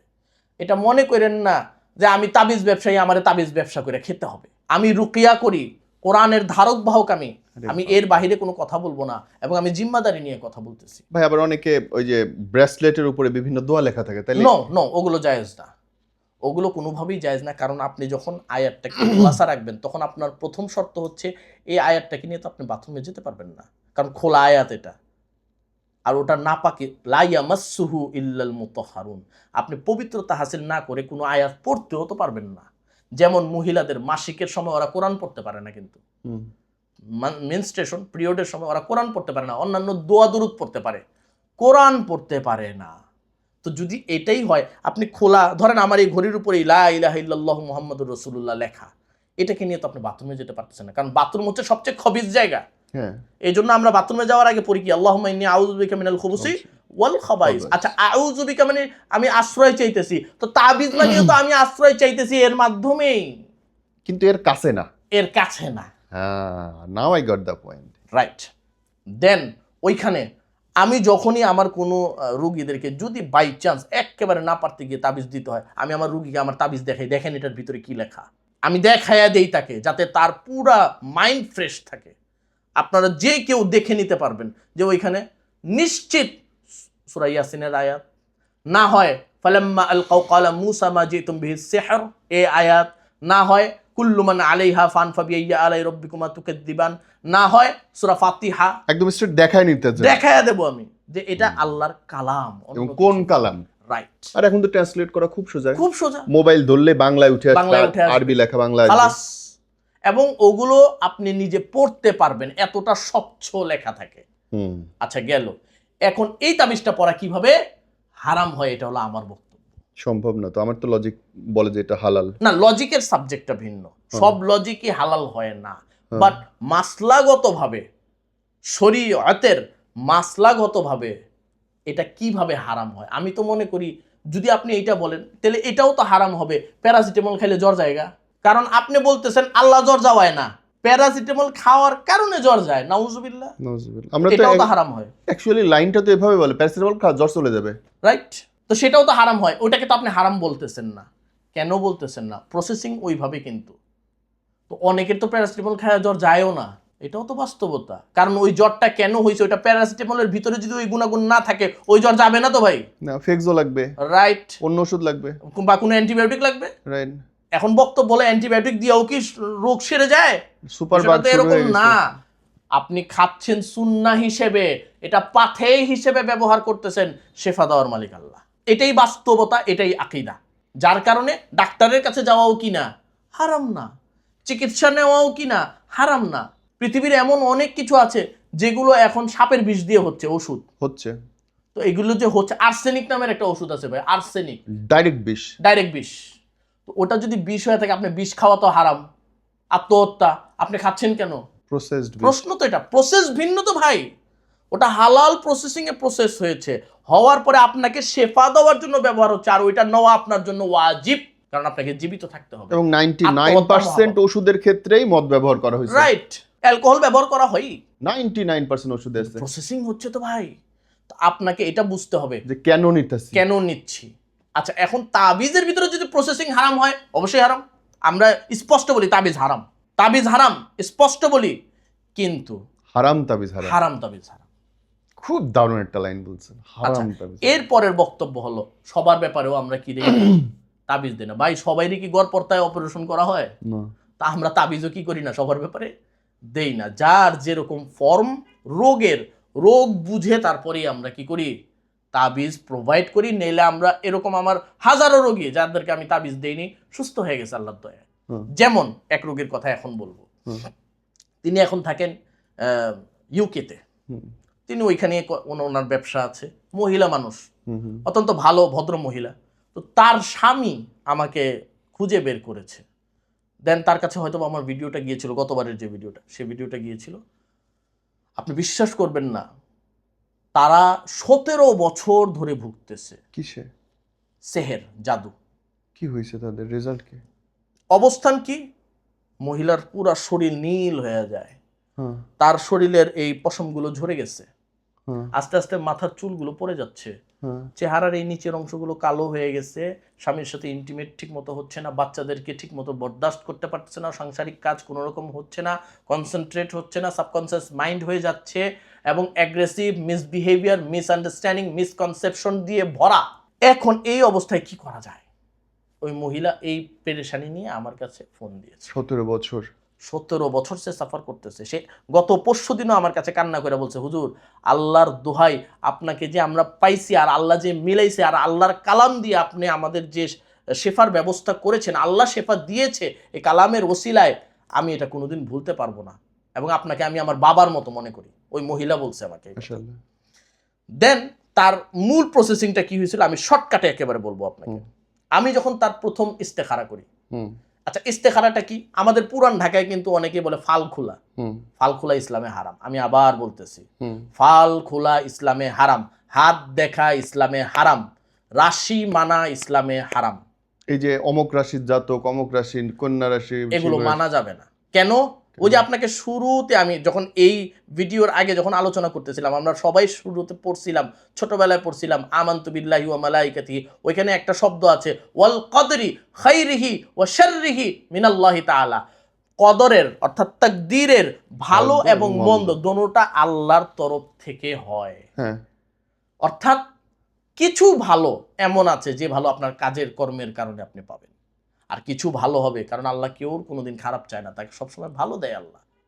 আর খারাপের যে বিষয়টা সবসময় মনে রাখবেন, কিছু খারাপ এমন আছে যেটা নিজের বদামলের কারণে আসে, আর এমন কিছু খারাপ কাজ আছে, মানে পরিণতি আছে যেটা মানুষের পিছনে আপনি লাগার কারণে বা মানুষের বেশি উল্টাপাল্টা বা হিংসাত্মক কাজগুলো করার কারণে ওইটার ফল হিসাবে আপনি পাবেন। আর কিছু খারাপ অবস্থান এটা আছে যেটা আল্লাহর তরফ থেকে আপনার জন্য পরীক্ষা। এই তিনটাকে মিলে কিন্তু কদর, তাকদীর। আচ্ছা, আল্লাহ বলছেন ইন্নাল্লাহ আলা কুল্লি শাইইন কদির, এই শব্দটা আমরা সবাই জানি। কদির, তাকদীর থেকে কদির। তাকদীর মানে ভাগ্য, কদির মানে যে ভাগ্য পাল্টাইতে পারে। 42 বছর পর্যন্ত সাইয়্যিদনা হযরত আইয়ুব আলাইহিস সালাতু ওয়াস সালাম অসুস্থ ছিলেন, তার সংসার তার সবকিছু ছেড়ে দিয়েছিল, আবার সেই আল্লাহ ইন্নাল্লাহ আলা কুল্লি শাইইন কদির অর্থাৎ তাকদীর পাল্টায় তাকে সাবধান করছে, তাকে সুস্থতা দান করছে, তার শরীরের সমস্ত রোগ সমস্ত জার্মস সব চলে গিয়েছিল। সেই আল্লাহ এটা। এই জন্য আল্লাহ বলছেন যে আল্লাহু আলা কুল্লি শাইইন কদির, তোমার তাকদীরে যদি লেখা হয়েও থাকে যে তুমি অসুস্থ হয়ে যাবা, আল্লাহ যদি তোমার সুস্থতা দান করে কেউ ঠেকায় রাখতে পারবে না। এটার জন্য বলছেন কদির, আমি ওইটাও পাল্টাইতে পারি। আরে আচ্ছা, এখন বক্তব্য হচ্ছে ওই মহিলাটা আমাকে বলল যে হুজুর আমার একটু নামটা দেখেন। তা আমাদের যে ইস্তেখারার যে সিস্টেমটা সেটা আমি আবার বলে দিচ্ছি আমাদের যারা ভিউয়ার্স আছেন তাদের জন্য এবং সবার জন্য আমি বলে দিচ্ছি। সেটা হচ্ছে প্রথমত আমার নাম্বারে মানুষরা কল দেয়, কল দিলে আমি বলে দিই হোয়াটসঅ্যাপে ফোন দিতে বা হোয়াটসঅ্যাপের মধ্যে লিখতে যে আমি চিকিৎসা নিতে চাচ্ছি। এটা লিখলে ওইখানে একটা পেজ অটোমেটিক্যালি চলে যায়।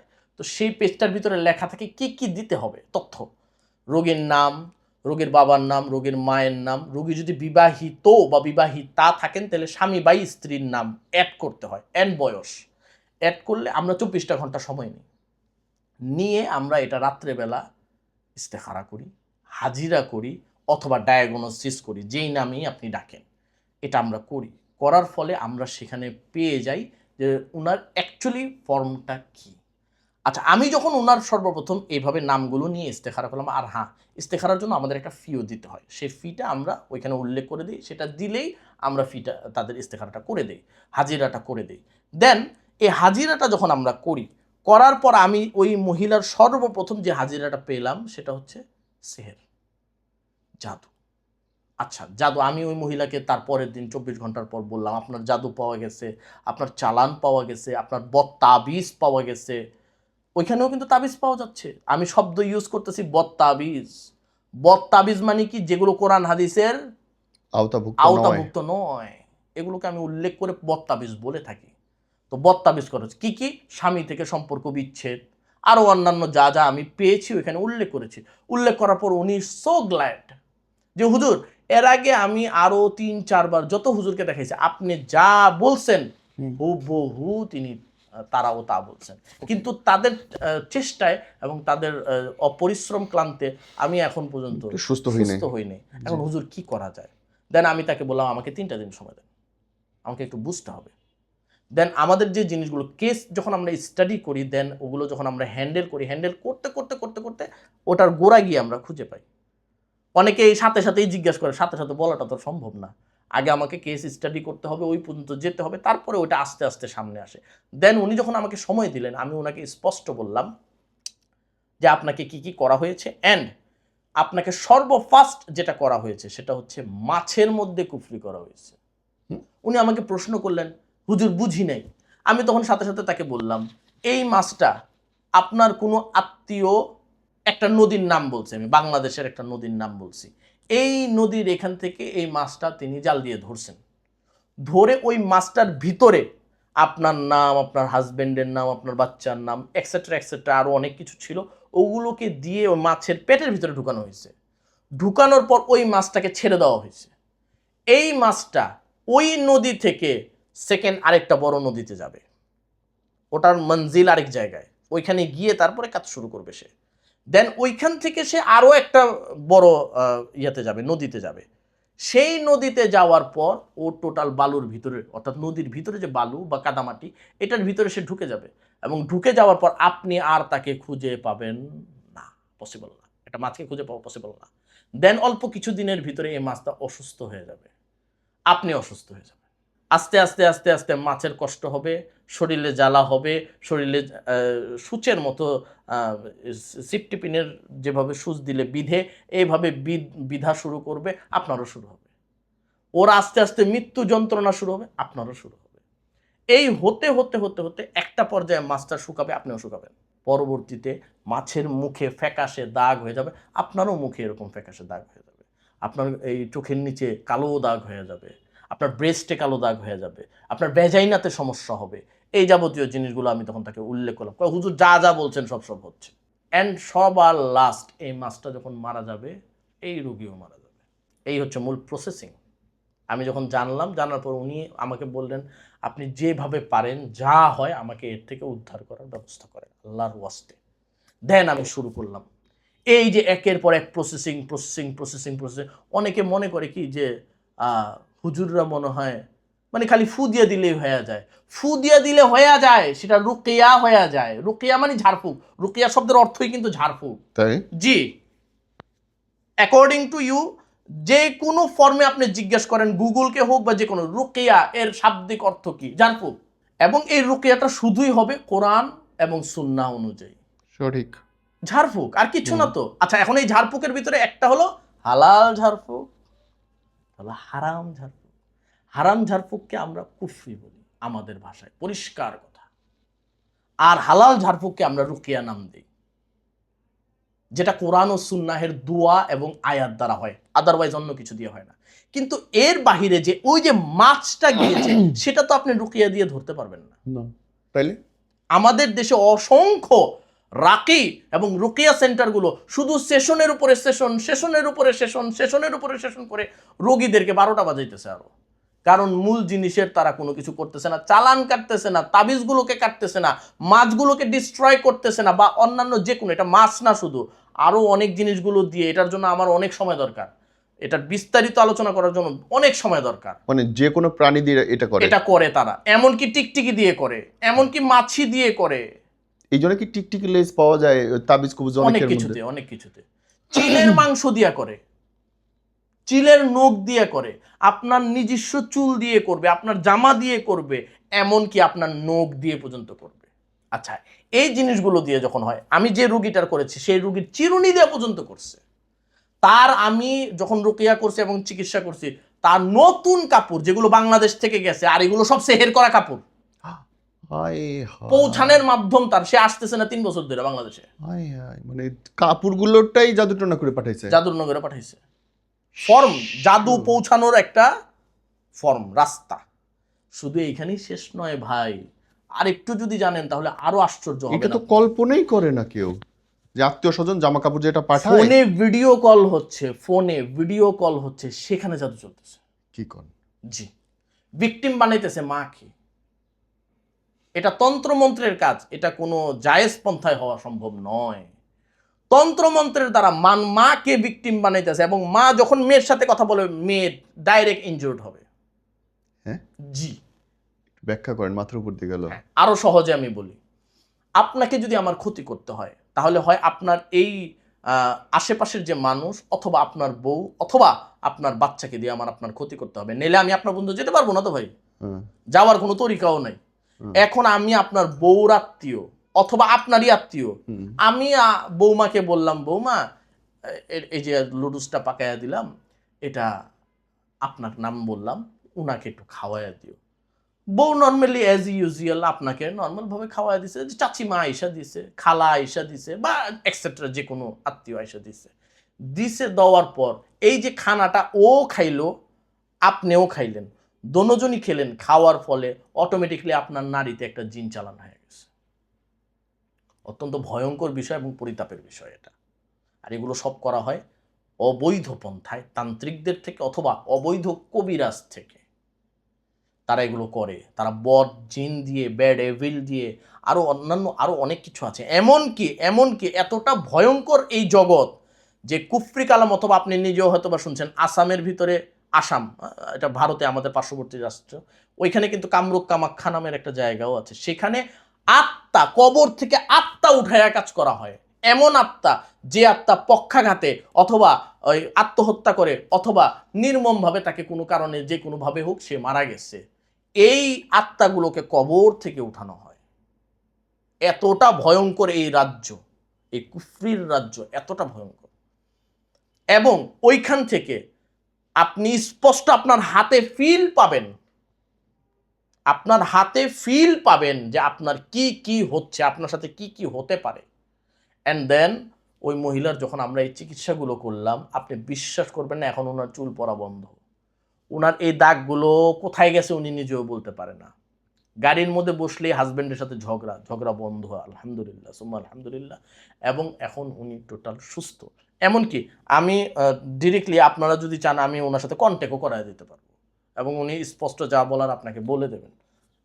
শুধু এইখানেই শেষ নয়, আমি না হলেও 123টা জোড়া কাপড় জ্বালাইতে হয়েছে।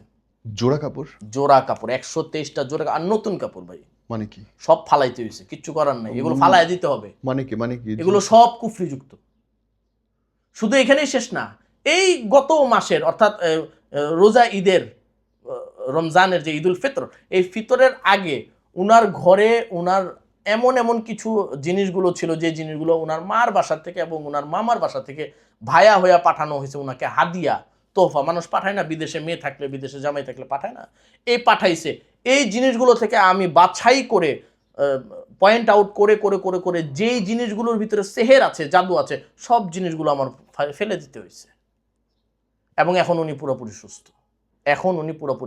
এমনকি ওইটার ভিতরে বাটার ছিল, এমনকি ওইটার ভিতরে ডাল ছিল, এমনকি ওইটার ভিতরে শুকনা মরিচ ছিল, খাবারের জিনিসপত্র। জি, এগুলো করা হয়েছে, এই জিনিসগুলো করা হয়। দেন ওই সব জিনিসগুলোকে আমি আলাদা ওনাকে একটা পানি দিছি। এবং এখানে আমাদের বাংলাদেশ থেকে এখন অবশ্যই একটু ক্রিটিক্যাল হয়ে গেছে কুরিয়ারটা, DHL যেটাকে বলা হয়, বাট তখন তো এটা খুব সহজ ছিল। এখন একটু সময়ও বেশি লাগে বহির্বিশ্বের কারণে। তখন আলহামদুলিল্লাহ 5 দিনের মাথায় DHL গিয়ে পৌঁছে যেত। তো DHL যখন তার এখানে যায়, তিনি যখন ওই কাপড়গুলোকে ধোয়, আপনি বিশ্বাস করবেন না, তার এই কাপড়গুলো পরা মাত্র সে অজ্ঞান হয়ে যেত এবং টোটাল আনকনসিয়াস হয়ে যেত। কিন্তু আলহামদুলিল্লাহ সুম্মা আলহামদুলিল্লাহ, এখন তিনি পরিপূর্ণ সুস্থ, আর এখন তিনি সব খাদ্য খেতেও পারতেছেন। এরপরেও আমি তাকে কিছু কিছু খাদ্য বাছাই করতে বলছি, এই খাদ্য এখন সে খেতে পারবে না। এইভাবে করে একের পর এক, মানে এই যে এই অভিজ্ঞতাটা যে আমি আপনাকে বললাম, এটা কিন্তু এই 20 বছরে এ ফার্স্ট। এটা এর আগে আমার কখনো আসেনি। এর আগে অনেক ধরনের করছি, কিন্তু এরকম আসে নাই। তো ডেঞ্জারাস। আচ্ছা, আমার কাছে আরেকজন রোগী, উনি হচ্ছেন জন ডিসুজা, একজন খ্রিস্টান। উনি এখন কলম্বিয়াতে আছেন। উনি আমাকে ফোন দিয়েছেন ওনার ওয়াইফের সমস্যা, এবং তিনি কিন্তু খ্রিস্টান। আর খ্রিস্টানও কি, খ্রিস্টানদের ভিতরে তো আবার দুইটা, একটা হলো ক্যাথলিক খ্রিস্টান, উনি ক্যাথলিক খ্রিস্টান। এবং উনার যখন আমি ট্রিটমেন্ট করি, তখন পাই উনার হাতের ছোট্ট একটা আংটি, এই আংটির ভিতরে জিন ঢুকায় দেওয়া হয়েছিল। চালান জিন ঢুকাইছে, একটা দুইটা না, 36টা জিন ঢুকাইছে একটা আংটিতে। কালো কালারের আংটিটা ছিল, এই আংটির ভিতরে ঢুকানো, ওটাকে রুবি পান্না আংটি বলা হয় সম্ভবত। সেই আংটিটা এখান থেকে ওনাকে হাদিয়া দেওয়া হয়েছিল, এটার ভিতরে পাঠিয়েছে। এটা জবের থেকে উনি পড়ছেন, তারপরের থেকে ওনার অবস্থা অনেক বেশি খারাপ, এবং প্রায় উনি খারাপ থাকেন, আনকনসিয়াস হয়ে যান, অজ্ঞান হয়ে যান, মুখ দিয়ে ফেনা চলে আসে, এরকম করে করে অনেকগুলো ঘটনা তার সাথে ঘটেছিল। তো তিনি তখন বাধ্য হয়ে আমার শরণাপন্ন হন এবং আমাকে বলেন। আমি তখন তাকে বললাম যে, দেখেন মা, আমরা কিন্তু কোরআন হাদিস ছাড়া অন্য কোনো পন্থায় তো করি না। এখন আপনাদের যদি সমস্যা না থাকে, আমি আপনাকে ট্রিটমেন্ট দেবো। হুজুর, আমার কোনো সমস্যা নাই। আমি একজন খ্রিস্টান খ্রিস্টান কোরআনিক চিকিৎসা নিচ্ছে? কোরআনিক চিকিৎসা নিয়েছে। তারপর কি হলো? দেন আমি আমার কোরআনের যেভাবে চিকিৎসা দেওয়ার এইভাবে চিকিৎসা দিচ্ছি। হ্যাঁ, ওইখানে কিছু রেস্ট্রিকশন ছিল আমার, যে না এই জিনিসগুলো তো আমি আসলে বিধর্মীদেরকে দিতে পারবো না, তো ওগুলো আমি আর দিতে পারিনি। কিন্তু ওইখানে আমার পুরো চিকিৎসাটা তাদবিরাত চলছে, হাসিলাত চলছে। এটা যারা এই লাইনে থাকে তারা এই শব্দগুলো, হাসিলাত মানে? হাসিলাত মানে হচ্ছে এমন জিনিস যে জিনিসগুলোকে দ্বারা আপনি আরেকজনের কাছে কাজ পৌঁছান। আচ্ছা, লোক মারফত, পিয়ন মারফত চিঠি পৌঁছাতে হয় না, জি জি জি। আমাদের এই জিনিসগুলো একজন পৌঁছিয়ে দেয়। তো তিনি কে? তিনি হচ্ছেন হাসিরাত, মানে হচ্ছে জিন। সৎ জিন হতে হবে, নেককার জিন হতে হবে। ওই জিনটাকে আপনি আপনার একটা ডিউটি দেবেন, আপনি তাকে চাকরিতে রাখবেন যে তুমি এই চাকরিগুলো করবে। এটাকে হাসিলাত বলা হয়। কেউর একজন থাকে, কেউর দুইজন থাকে, কেউর 11 জন পর্যন্ত হাসিলাত থাকে। আর এর ভিতরে আবার দুইটা পার্থক্য, একটা হলো দেশি হাসিলাত আর একটা হলো বিদেশি হাসিলাত। অর্থাৎ বহির্বিশ্বের কাজ করার জন্য এক ধরনের জিন, আর বাংলাদেশি কাজ করার জন্য ভিন্ন ধরনের জিন। এটা যারা তাদবিরাতের জগতে আছে তারা আরো ভালো বুঝে। আমি বলতেছি তারা এটা স্বীকারও করবেন, কারণ এই জগৎটাই ভিন্ন। তো এই যে এই জিনদের দ্বারা- জিনদেরকে আবার ভিসা পাসপোর্ট লাগে নাকি বিদেশি জিন? না, এই ধরনের কোনো কিছু। তাইলে বিদেশের জন্য আলাদা জিন কেন হবে? দেশি হ্যাঁ, আলাদা জিনের কারণ হচ্ছে গিয়ে এলাকা ভিত্তিক শক্তির প্রয়োগ। কারণ যে জিনটা বাংলাদেশি জিন, বাংলাদেশি বংশ উদ্ভূত জিন, যার 14 গোষ্ঠী, জিনদের 14 গোষ্ঠী বাংলাদেশের ভিতরে জন্মগ্রহণ এবং বাংলাদেশেই তাদের বসবাস। তারা বাংলাদেশের বাহিরে গেলে তাদের শক্তি হ্রাস পায়। ও আচ্ছা। শক্তি হ্রাস পাইলে যেই কাজটা বহির্বিশ্বে করা দরকার, বাংলাদেশি জিনের তো ওই পরিমাণের শক্তিটা নাই। এটা স্থান কাল ভেদের কারণে হয়ে থাকে। ওকে। এটা সবারই কম বেশি। যেমন আমরা বাংলাদেশি আর আফগানিস্তানের, তো আফগানিস্তানের একটা বুড়া মানুষও কিন্তু বাংলাদেশের দুইজন সুঠাম শক্তিশালী যুবকের সমতুল্যও হবে না। ওটার শক্তি আরো বেশি হবে, কারণ তাদের পরিশ্রম ওইরকম। যেমন একটা আর্মির একটা নির্দিষ্ট অবস্থান থাকে, আর্মির একটা নির্দিষ্ট শিডিউল থাকে। তো আর্মি আর আপনি তো দেখতে তো একই রকম, দুজনই লম্বা, ফাইট করেই তো পারবো না। পারবেন না তো। ওটার কারণ হচ্ছে তার যার যার নির্দিষ্ট একটা পরিক্রমা। তো জিনদেরও এরকম পরিক্রমা থাকে, ওই জিনরা ওইভাবেই কাজ করে। এবং ওই জিনদেরকে আমরা আলাদা প্রসেসিংয়ে, যে হ্যাঁ ওই মাছ পর্যন্ত যেতে হবে, কিন্তু ওই সাইট পর্যন্ত যেতে হবে, কিন্তু ওইখান পর্যন্ত যেতে, আর সব জিন সব কাজ করেও না ভাই। মানুষ মনে করে কি হ্যাঁ যে কোনোভাবেই হয়ে যায় বা যে কোনোভাবেই হলে হবে, না, বিষয়টা এরকম নয়। বিষয়টা হচ্ছে সব জিন সব কাজ করে না। কেন? প্রশ্ন। আপনাকে যদি আমি বলি ভাই আমাদের ঢাকা শহরের সিটির ভিতরে মেইন হল আছে ভাই, আমি যদি আপনাকে বা আপনি যদি আমাকে বলেন যে ঢাকুবি হুজুর আপনি একটু মেইন হলে নেমে, আপনি তো পাক পবিত্র আরো ভালো জানেন, আপনি আরো আমাকে বলবেন আপনি তো পাক পবিত্রতা আরো ভালো জানেন, তো আপনি এমনভাবে মেইন হলে নামেন যে পবিত্রও যাতে হয়ে যায়। ভাই এটা কি আমার দ্বারা সম্ভব? কারণ ওইটা কাজ জানেনি তো, জানি না আমি কাজ, আমরা তো এই ব্যাপারে ট্রেন্ড আপি না। না, তো যদি সেটা না থাকে আমার দ্বারা কিভাবে কাজটা হবে? জিনেরা এরকম খুব ভালো জিন, নেককার জিন যারা থাকে তারা নোংরার মধ্যে নামতে পারে না। আর কুফরিতে এমন এমন নোংরা হয়, হায়েজের কাপড়, হায়েজের রক্ত, তারপরে গিয়ে আরো মানে এমন এমন ভয়ঙ্কর জিনিস দিয়ে মানে কুফরি করা হয়, যে জিনিসগুলো নেককার জিনেরা ওইটা পর্যন্ত নামতে চায় না, নামতে পারে না তারা, কারণ তারা পবিত্র জিন থাকে। দেন ওই সময় কিন্তু এই কাজগুলো করার জন্য প্রসেসিং ভিন্ন হইতে হয়, আর ওই প্রসেসিং জিনেরা করে। কার দ্বারা কিভাবে? যেমন ধরেন আপনাকে যদি আমি বলি ভাই একটা মানুষের অপহরণ করতে হবে, তো অপহরণ যখন আমি করাবো, আপনি তো ডাইরেক্ট অপহরণ করতে পারবেন না, তা আপনি খুঁজবেন কে অপহরণ করে তাকে, অথচ লিড আপনি দিচ্ছেন, অপহরণ করতেছে আরেকজন। দেন ও যখন করবে, সে কিভাবে করবে এটা সে জানে, আপনি শুধু টাকা দিয়ে দেবেন। বিষয়টা এরকমই যে আপনি যখন জিনদের দিয়ে কাজ করাবেন, তো ওই জিনেদেরকে কিছু জিনিস হস্তান্তর করতে হয়, করলে জিনেরা ওইটাকে বুঝে তারা কিভাবে করবে, কোন প্রসেসিংয়ে করবে, এটা শুধু একমাত্র তারা জানে। ওটা অনেক মুদাব্বির, অনেক রাকিরাও জানে না।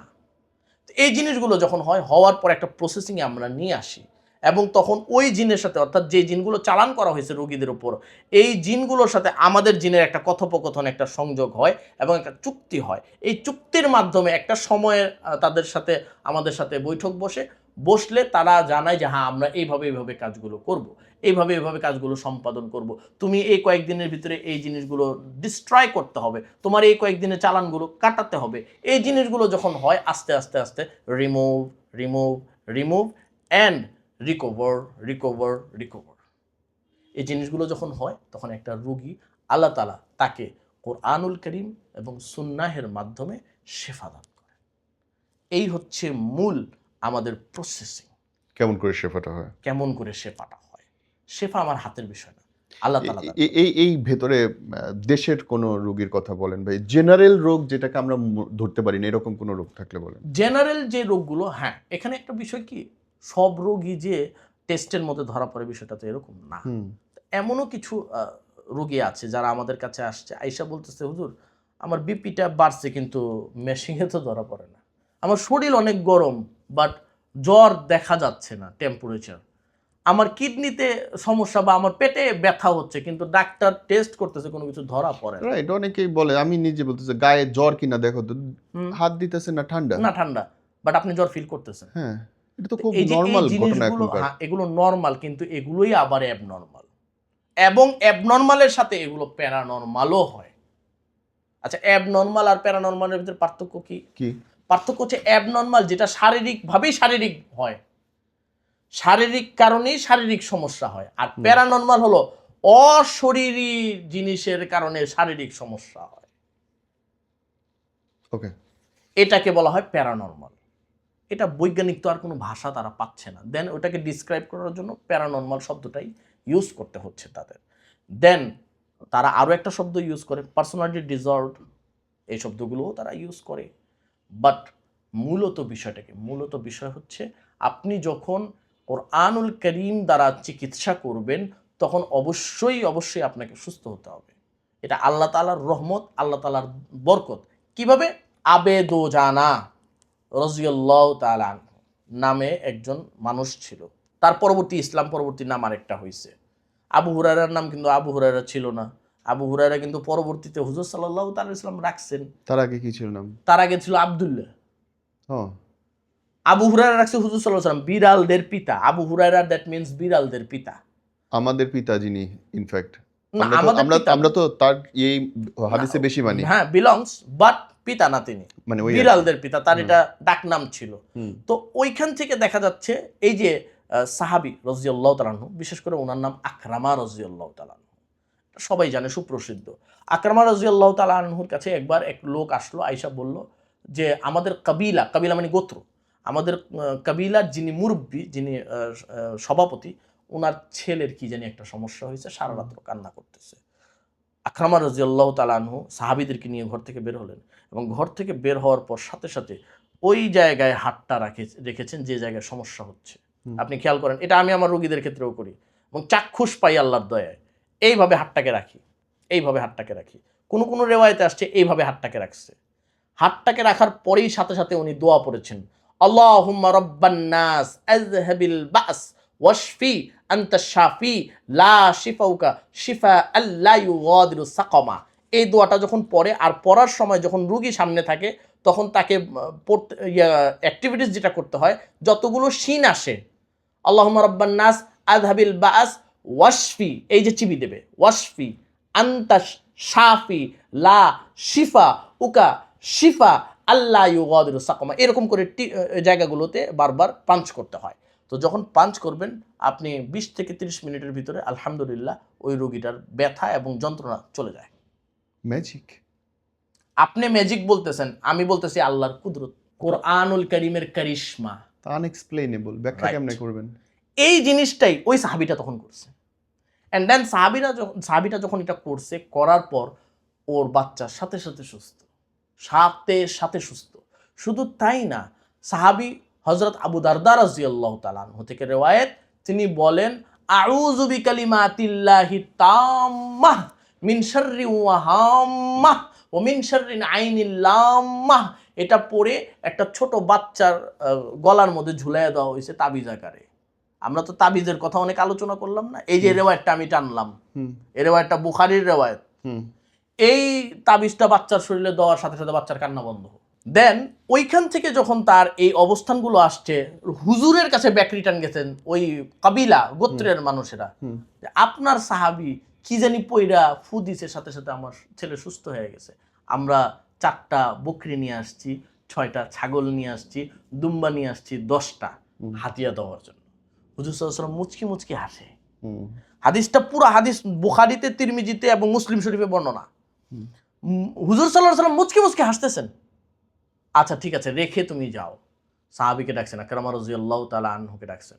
ডাকার পর বলতেছেন, তোমাকে কে শিক্ষা দিয়েছে এইটা, যে তুমি একজনকে কি পরে ফু দিলে সে সুস্থ হয়? কি পড়ছো তুমি বলো তো? কে জিজ্ঞেস করতেছে? হুজুর সাল্লাল্লাহু তাআলা সাল্লাল্লাহু আলাইহি সাল্লাম। জি। আরে বাপরে। আকরামা রাদিয়াল্লাহু তাআলা আনহু হাসতে হাসতে বলেন, ইয়া রাসূলুল্লাহ, আপনি মনে করেন না আমি আইয়ামে জাহিলিয়াতের যুগের অন্য কোনো তন্ত্রমন্ত্র বা অন্য কোনো শাস্ত্রের কিছু পড়ছি? আমি সূরা ফাতিহা পড়ছি। এবং সূরা ফাতিহার পরে আমি আপনার মুখে শুনেছি, আপনার স্বয়ং রাসূলুল্লাহর মুখে শুনেছি, আল্লাহুম্মা রাব্বান নাস আযবিল বাআস ওয়াশফি আনতা শাফি লা শিফা ইল্লা শিফা আল্লাহ ওয়াদির সাকামা। এটা পড়তে আমি প্রায় 111 বার এটা পড়েছি। পড়ার সাথে সাথে তার ছেলে সুস্থ হয়ে গেছে। হুজুর সাল্লাল্লাহু তাআলা আলাইহি ওয়াসাল্লাম বলেন, বকবক্তা, আমি খুব খুশি হয়েছি। হুজুরের মুখের বক্তব্য, বকবক্তা, আমি খুব খুশি হয়েছি। তোমাকে আল্লাহ তাআলা দুনিয়া ও আখিরাতে যাবতীয় হাজত পূরণ করুক এবং তোমাকে শান্তিতে রাখুক। এই যে দেখো এই হাদিয়াগুলো আসছে, খবরদার এই হাদিয়াগুলো একা একা খাও না, নিজেও খাও, আমারও কিছু যোগ করলেন। সুবহানাল্লাহ, সুবহানাল্লাহ। মাশাআল্লাহ। তো দেখেন, এটা হচ্ছে গিয়ে আমাদের রুকিয়া অথবা কোরআন ও সুন্নাহের আলোকে যে চিকিৎসা, সাহাবীরা অহরহ এগুলো করেছেন। হযরত সাইয়েদনা উমর রাদিয়াল্লাহু তাআলা আনহুর কাছে পারস্যের রাজা, সে চিঠি লিখছে, আমার মাথা খুব ব্যথা, আপনি তো বহুত বড় কি আল্লাহর ওলি টলি, আমারে কিছু ব্যবস্থা করে দেন। তো উনি বলছেন, একদিন আমার এখানে আসেন, আমার দেশে একদিন ঘুরে যান। রাজ দরবারের মতন আসছে, আইসা দেখে গাছের নিচে শুয়ে রয়েছে ওমর রাদিয়াল্লাহু তাআলা। ওইটা কি, আপনি কি সেই বাদশা? হ্যাঁ, আমি সেই বাদশা। আমার তো মাথা ব্যথা, এখনো মাথা ব্যথা করতেছে। জি, আচ্ছা দাঁড়ান। একটা কাপড় নিচ্ছে, কাপড়ের ভিতরে লিখছে বিসমিল্লাহির রহমানির রহিম। আর কিচ্ছু লেখে নেই ভাই, রেওয়ায়াতটা বুখারীতে আসছে। আর কিচ্ছু লেখে নেই। সাইয়েদনা ওমর ফারুক রাদিয়াল্লাহু তাআলা আনহু লেখা এই পাগড়িটা ওনার মাথায় পেঁচাইয়া দিছে। পাগড়ি করে, আমরা যে পাগড়ি পরি না ইমাম সাহেবরা, এরকম পাগড়ি করে ওনার মাথায় পেঁচাইয়া দিছে।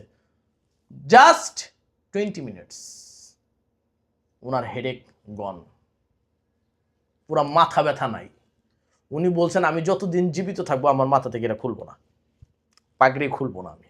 উনি বলছেন এই কথা। এরপরে উনি সমস্ত কাবিলা নিয়া, গোত্র নিয়া মুসলমান হয়ে গেছে। এখন বক্তব্য হচ্ছে, কি এরকম ছিল বিসমিল্লাহর ভিতরে যে বিসমিল্লাহর কারণে উনি আরোগ্য হয়ে গেছেন? বিসমিল্লাহর ভিতরে সবচেয়ে বড় যে জিনিসটা আছে, আল্লাহ তাআলার দুইটা ইসম, নাম, যেটাকে ইসমে আজম বলে, আর রহমান আর রাহিম। বিসমিল্লাহির রহমানির রহিম। আর স্বয়ং আল্লাহর নাম ওইখানে উপস্থিত, আল্লাহ, আল্লাহ, বিসমি আল্লাহ, আর রহমান আর রাহিম। তিনটা আল্লাহর গুণবাচক ইসমে আজম। আচ্ছা, এখন বক্তব্য হচ্ছে, এই ইসমে আজমই আপনি বা আমি পড়ি, ওই রকম কাজ হয় না, ফিলই তো হয় না এত। কিন্তু ওমর রাদিয়াল্লাহু তাআলা আনহু কাজটা করছেন আর কাজ হয়ে গেল। এইটা কি? কি? এই পুরা জিনিসটার মেজারমেন্ট হয় আপনার তাকওয়া আর ঈমানের উপরে। রাইট। সেই ওমরই কিন্তু যার ব্যাপারে হাদিসের ভিতরে বলা হয়েছে কি, আল্লাহর রাসূল নিজে বলেছেন যে আমার পরে যদি কেউ নবী আল্লাহ যদি বানাইতেন, ওমরে বানাইতেন। লাউ কানা, হাদিস অ্যাকর্ডিং করতেছি আমি, লাউ কানা নবিয়্যাম মিন বাদি লাকানা ওমর, যদি আমার পরে কোনো আদম সন্তানরে আল্লাহ নবুয়তি দিতেন, ওমরে দিতেন। অন্য তিন খলিফার কথা বলে নাই না। এবং রেওয়ায়েতে আরো আসছে, ওমর যে রাস্তা দিয়া যায়, শয়তান ওই রাস্তা দিয়া যায় না। জি, অ্যাকর্ডিং টু দিস হাদিস একই। ওমর যে রাস্তা দিয়া যায়, শয়তান ওই রাস্তা দিয়া যায়। ওমর রাদিয়াল্লাহু আনহু কি তার সন্তানকে বেত্রাঘাত করে মেরে ফেলেছে? একমাত্র সন্তান। জি, একমাত্র তাকেই মারছিলেন, মাইরা হত্যাও হয়ে গেছে। এইটাই ছিলেন ওমর। তো ওমরের, এবং তাও তো সন্তান চিৎকার করছিল, আমি মদ খাই নাই, আমি মদ খাই নাই, আমি দুধ আর ইয়ে খাইছি। ছাড়ে নাই তাকে। No compromise. ইসলামী শরীয়তের ব্যাপারে, আল্লাহ রসুলের ব্যাপারে কোনো কম্প্রোমাইজ হবে না। তো তার ঈমান কতটুক হাই থ্রোট ছিল, ওই থ্রোট থাকার কারণেই তো বিসমিল্লাহির রহমানির রহিম লাগছে, কোরআন শরীফ আর পড়তে হয় নাই। শুরুটাই সব শেষ করে দিচ্ছে, বিসমিল্লাহ সব শেষ। আচ্ছা, এখন আসি এই যুগের কথা। আমরা তো বলবো ওটা সাহাবীদের যুগে ছিল, ওই কথা বললেন না। আমরা কিন্তু এরকম অনেকে বলে থাকি, সে কথা আর এই এখন বলেন, ওইটা সে কাল। জি না, এই কালের ঘটনা। আমাদের সারা বাংলাদেশের ভিতরে একজন প্রসিদ্ধ, সারা বাংলাদেশ না উপমহাদেশের ভিতরে প্রসিদ্ধ হযরত মাওলানা আব্দুল ওয়াহাব পীরজি হুজুর রহমাতুল্লাহ আলাইহি, এই নাম অসংখ্য মানুষ শুনছে। পীরজি হুজুর, জি। এই পীরজি হুজুর তৎকালীন সময়ে তিনি বড় কাটরায় ছিলেন, চকবাজার বড় কাটরা, আমাদের পুরান ঢাকা। এবং ওই চকবাজার বড় কাটরা মাদ্রাসা, যে মাদ্রাসা থেকে উল্টা দিক আসলে, মানে সোয়ারি ঘাটের দিকে আসলেই যে পর্যায়টা পড়ে সেটা হলো জিঞ্জিরা। পার হইলে, নৌকা পার হইলে জিঞ্জিরার হাউলি নামের একটা জায়গা আছে, হাউলি। এই হাউলির এলাকার স্থানীয় একজন লোক, তিনি তার বিবি ওই সময় হামেলা ছিল, হামেলা মানে হলো গর্ভ অবস্থায় ছিল, প্রেগনেন্ট ছিলেন। তো ওই অবস্থায় রাত্রেবেলা হঠাৎ করে তার সমস্যা হয়েছে। তখন তো নদী কিন্তু এখনকার নদী থেকে আরো বড় ছিল, স্বাভাবিক স্রোত, খরস্রোতা। তিনি এই রাত্রের বেলা এশারের নামাজ পড়ে, তখন 10টা বাজে, মানে হলো অনেক রাত। এটা এখনকার কথা না, এটা হলো পাকিস্তান পিরিয়ডের কথা। তো তিনি সাথে সাথে নৌকা পার হয়ে গেছেন, এবং প্রত্যেকের বাসায় নিজস্ব একটা নৌকা ছিল তৎকালীন সময়। আমাদের ছিল। হ্যাঁ, নৌকা দিয়ে তিনি সোয়ারি ঘাটে পার হয়েছেন। পার হওয়ার পর চম্পাতলি ঘাট দিয়ে তিনি টোটালি বড় কাটরায় ঢুকছেন, এবং বড় কাটরায় তিনি যখন বিশ্রাম নিতেছিলেন, হযরত কি বলা হয়, পীরজি হুজুর রহমাতুল্লাহ আলাইহি, তো তিনাকে গিয়ে বলছেন, হুজুর হুজুর, আমার বউর অনেক বড় সমস্যা, কেমন জানি একটা ছেলেদের মতন আওয়াজ আসতেছে তার ঘরে, তার কণ্ঠে, এবং পুরা ঘরকে সে নারায়ণরা, যেই আলমারি আমরা কোনোদিন নাড়াইতেই পারুম না, স্টিলের আগেরকার মোটা স্টিলের যে ছিল, এগুলো নাড়াইতে পারবেন, এটা ফালাই দিছে পুরোটা। এখন কি করব? হযরত পীরজি হুজুর রহমাতুল্লাহ আলাইহি কি জানি একটা এইভাবে লিখলেন, ছোট্ট একটা চিরকুটে কি জানি লিখলেন, লেখা এটারে পেঁচায়া ওর হাতে দিছে। হাতে দিয়া বলছে, তুমি বাসায় যাবা, নৌকা পার হবা, পার হইয়া তুমি গেটের মধ্যে দাঁড়ায়া খালি এতটুকু বলবা, তুমি কি যাবা না যাবা না, আর কিছু বলবা না। তুমি বলবা তুমি কি যাবা না যাবা না, বাস এতটুকু বলবা, শেষ। হুজুর এটা কি দিলেন? তুমি যাও, যা করতে বলছি তা করো, খালাস। উনি ব্যাক রিটার্ন রাত্রেবেলায়, বউ তো রাত্রেবেলায় উনি খুব দ্রুত চালায় এদিকে আসছেন নৌকা, দেন জিঞ্জিরার নামছেন, নামার পর হাউলিতে আসছেন, তার বাসা ছিল তখন। তো তখনকার দিনে তো বেড়া টিনের বাসা ছিল। তো বাসায় আসছেন, বাসায় আসার পর গেটে দাঁড়ায় যেই কাজ করতে বলা হয়েছে, যে তুমি কি যাবা না যাবা না, খালি এতটুকু বলছে চিল্লায়া। বলার পরই না ভিতর থেকে আওয়াজ আসছে, ওনার বোন না মা জানি ছিল, আওয়াজ আসছে, ওনার নাম ছিল শফিকুর রহমান। ওই শফিক, আর জিঞ্জিরার মানুষরা কিন্তু আমাদের পুরান টাউনের একটা টান আসে, ওই শফিক শুনছস নাকি, আয় জলদি, তোর বউ ঠিক হয়ে গেছে, এভাবে বলছে। উনি তাড়াতাড়ি ঘরের ভিতরে ঢুকলেন। ঢুকার পর উনি বউকে জিজ্ঞেস করে কি হয়েছে, এখন বউ বলতেছে কি হয়েছে আমার, কি মানে ওর তো কিছু মনেই নেই। তো পরে দিয়ে বলতেছে, না তুমি তো এই যে এত বড় আলমারিটা ফালাই দিছো দেখতেছো। তো পরে দিয়ে বলতেছে, আসলে আমি বলতে পারি না কিছু। তো যাই হোক, এই ঘটনা ঘটার 1 থেকে 2 দিন যাওয়ার পর ওই লোকটা চিন্তা করলেন, আমি কিন্তু এই ঘটনা ওই লোকের থেকে শুনছি, যার হাতের মধ্যে কাগজটা। জি জি জি। ও, ওকে। দেন ওই লোকে চিন্তা করছে, হুজুরে কি দিছে এটা, কিছু দেখালোই না, বৃত্তের বৃত্তে নাকি আল্লাহর নাম নাম কি। পরে নিল, নিয়ে খুললো, খোলার পরে দেখে ওইখানে লেখা মে পীরজি হুজুর হু, শুধু এতটুকু শব্দ লেখা উর্দুতে, আর কিচ্ছু লেখা নাই। মে পীরজি হুজুর হু, শুধু এতটুকু লেখা, আর কিচ্ছু লেখা নাই। আপনি চিন্তা করেন, ওখানে কোরআনের আয়াতও ছিল না, কোনো হাদিসের কোনো একটা শব্দ ছিল না, মানে শুধু লেখা ছিল মে পীরজি হুজুর হু। ওই যে ছাড়ছে, আজও ছাড়ছে, কালো ছাড়ছে, কোনোদিন তার বংশের কেউ কোনোদিন জিনে বলে ধরে নেই। আপনি চিন্তা করে দেখেন, উনারা আল্লাহর নাম নিতে নিতে কোথায় চলে গেছেন? কোথায় চলে গেছেন ভাই। এটা বলতেছি আমি পীরজি হুজুরের ঘটনা, এরকম অহরহ ঘটনা পীরজি হুজুরের। ওই লোক আপনারে বলছে? ওই লোক আমারে বলছে, শফিকুর রহমান মিরাকল, যিনি নিজের চোখে দেখছে। যিনি নিজের চোখে দেখছে। এখন তো অনেক বুড়া হয়ে গেছে, এখনো কিন্তু উনি বেঁচে আছেন। High high. উনি এখনো বেঁচে আছেন, আর জিঞ্জিরাই আছেন। আমার এই ভিডিওটা যদি যায় ওনার মোবাইলে, উনি অবশ্যই শুনবেন এটা। তো এটা আছে, তো এটা বাস্তবতা। তো কেন, কি ছিল সেই পীরজি হুজুর নামটার ভিতরে? আমি প্রশ্ন রাখতে চাই, কি ছিল সেই শুধু মে পীরজি হুজুর হু এই শব্দটার ভিতরে কি ছিল?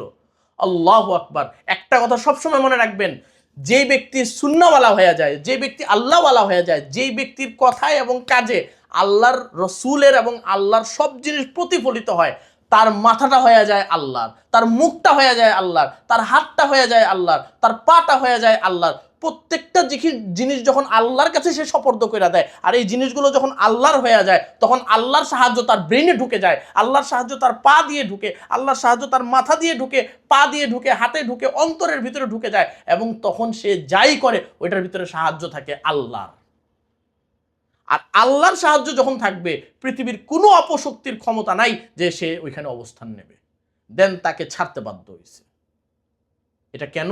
শুধু পীরজি হুজুরের কারণে। কারণ পীরজি হুজুরের নামের ভিতরেও আল্লাহ, আল্লাহ ওয়ালা। তো এই জন্য আল্লাহ তাআলা বলছেন, আলা ইন্না আউলিয়া আল্লাহি লা খাউফুন আলাইহিম ওয়ালা হুম ইয়াহজানুন।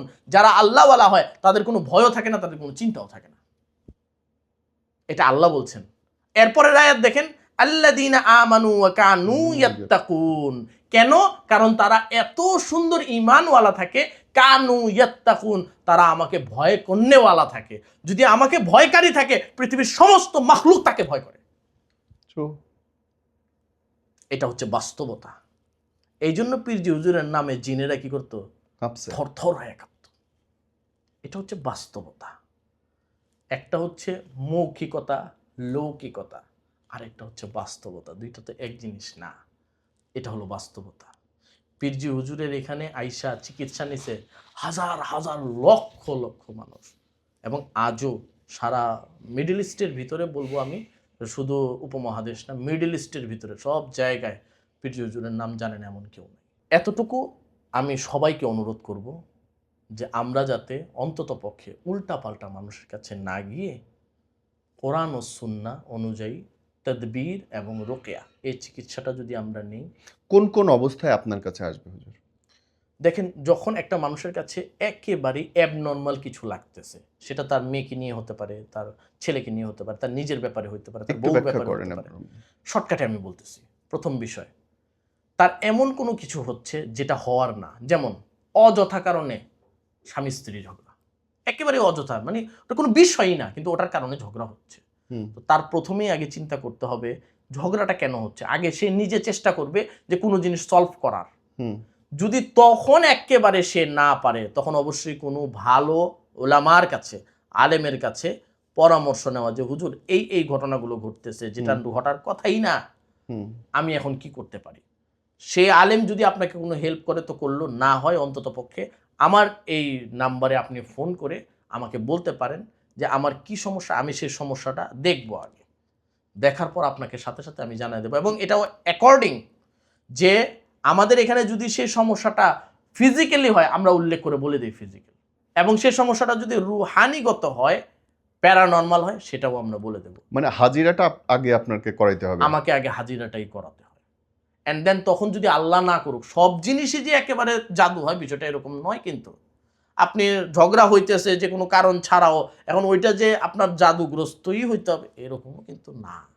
মিসম্যাচ হইতেই পারে, হতে পারে, এটা অসম্ভবের কিছুই না। এটা মানুষ ভিন্ন আলাদা হইতেই পারে, কিন্তু ওটাকে পর্যবেক্ষণ করে যে আসলেই কি জাদু কিনা এটা দেখা। আমরা আলহামদুলিল্লাহ সারা বিশ্বে এই পর্যন্ত প্রায় 110টা কান্ট্রিতে বাংলাদেশের বাইরে চিকিৎসা প্রদান করা হচ্ছে, মাশাআল্লাহ, এবং সেটা ভিডিও কনভারসেশনে। বাহ। এবং এই আপনার যে এই ভিডিও যে মানুষের কাছে যাচ্ছে, এর দ্বারা তারা যে আমাদের কাছে ফোন করতেছে বা উপকৃত হচ্ছে, এটা আল্লাহ তাআলার অসংখ্য দয়া আপনার উপরে এবং আমাদের উপরে। আল্লাহ মেহেরবান। আরও একটা প্রশ্ন, ধরেন এই মুহূর্তে সবচেয়ে বেশি কোন কোন সিমটমগুলো দেখা যায় যেগুলো আপনার মতে অশরীরী বা আধ্যাত্মিক সমস্যা? দেখেন, অশরীরের ভিতরে দুইটা বিষয়, একটা হলো ডাইরেক্ট জিনগত বিষয়। ডাইরেক্ট জিনগত বিষয় অনেক কম হয়, সেহেরটাই বেশি হয়, জাদুটাই বেশি হয়। প্রত্যেক জিনই জাদুকর হয় না, প্রত্যেক জাদুর মধ্যেই জিন হয়। সুন্দর বলছেন। তো কাজেই জাদু এই সেক্টরটা ভিন্ন, এটার লক্ষণও ভিন্ন। আর জিন ওটার সেক্টর ভিন্ন, লক্ষণ ভিন্ন। আচ্ছা, কিছু জিন আছে এই জিনগুলো রক্তের ভিতরে লেগে যায়, ওই চিকিৎসা আমরা করি না। সম্ভব না, আমি করি না। সম্ভব হয়তোবা কারো দ্বারা, সম্ভব হয়তোবা আমার দ্বারা না। এত ডেঞ্জারাস। এবং ওইটার ব্যাপারে আরেকটু যদি আমি শুধু কম শব্দে বলবো, সেটা আমাদের জান নিয়ে পর্যন্ত টানাটানি হয়ে যায়, যেটা রক্তে মিশে যায়।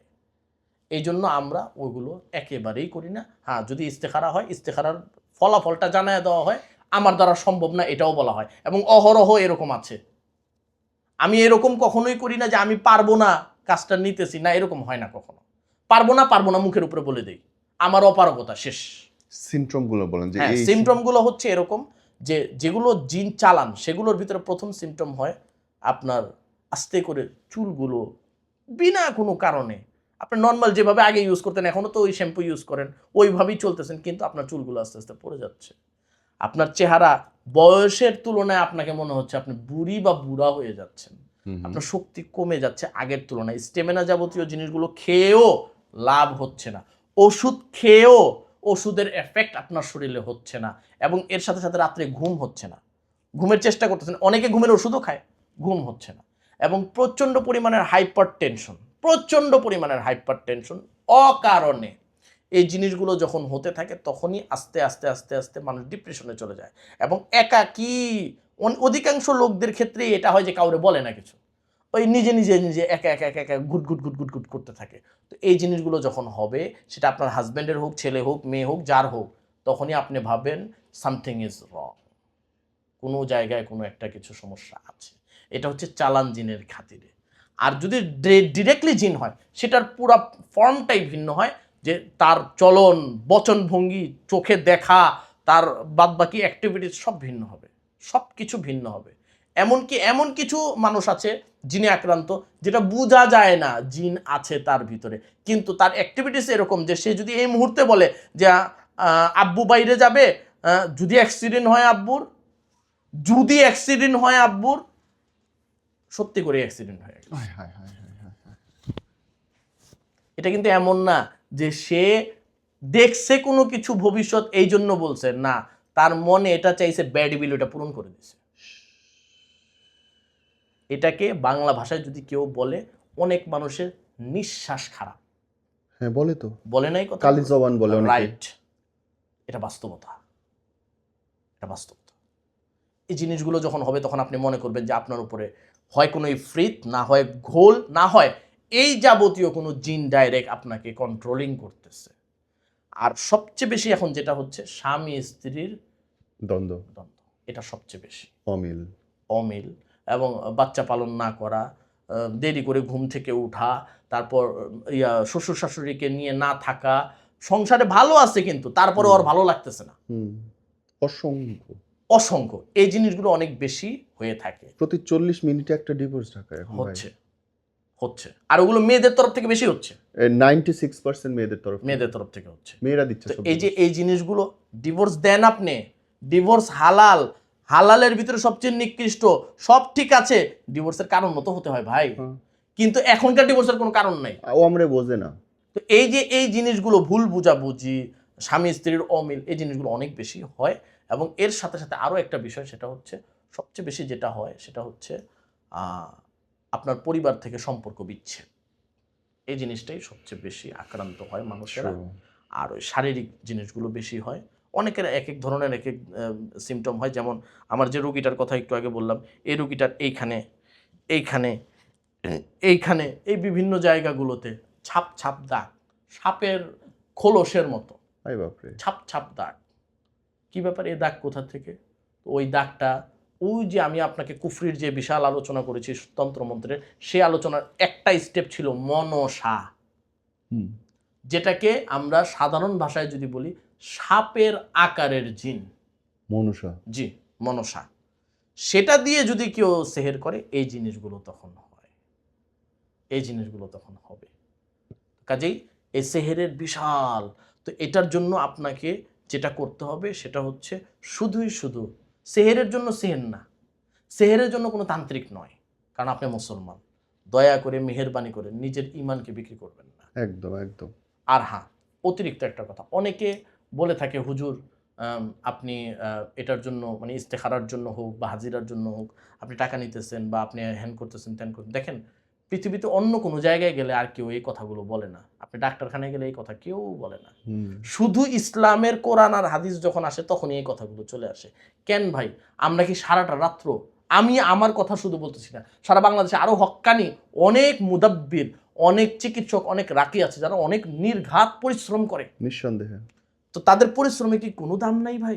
অবশ্যই। তাদের এই পরিশ্রমটা যে করতেছে, আপনি অ্যাকর্ডিং টু হাদিসে আসেন না, সাহাবীকে হাদিয়া দিতেছে। হুম। হুজুর নিজে বলতেছে তুমি একা খায়ও না, কিন্তু আমার জন্য কিন্তু কিছু পাঠায়া দিও। তো আপনি চিন্তা করে দেখেন কেন দিচ্ছে এটা? খুশি হইয়া দিচ্ছে। আচ্ছা, খুশি হওয়ার সাথে সাথে অনেকে প্রশ্ন করে এটার যে খরচ, ভাই আমাদের খরচ লাগে, আমাদের খরচ দিতে হয় ভাই। এই খরচটা ছাড়া, যেমন আপনি হাসপাতালে যখন যান, কোনো জিনিসের খরচ ছাড়া কিন্তু হয় না। তা না। আমাদের এই জিনিসগুলো ম্যানেজ করতেও অনেক খরচ হয় ভাই। বিশেষ করে শুধু একটার কথাই বলি, আমরা যে সবসময় আয়াত লিখি, এটার জাফরান ছাড়া আমার একটা আয়াতও ব্যবহার হয় না, একটাও না। কোনো কলমের কালি বসাই না, শুধু জাফরান, আর শুধু জাফরান। যেই জাফরানের দাম বর্তমান কেজি হচ্ছে 2,20,000। আর ইরানিয়ান জাফরা হইলে এটা আলাদা কথা। 10 লাখের উপরে। জি, কিন্তু আমরা তো আর ওইটা ইউজ করি না। আমরা ইউজ করতেছি আফগানি জাফরানটা আফগানি জাফরান, জি। এবং দুবাই জাফরান। এই দুইটা জাফরান ইউজ করা হয়। দুইটা জাফরানেরই মূল্য বর্তমানে 2 এর উপরে, 2 লক্ষের উপরে। তো আমাদের এই খরচটা যদি আমাদেরকে আমাদের রুগীরা না দেয়, আমরা কিভাবে তাদেরকে সেবা দিয়ে যাব?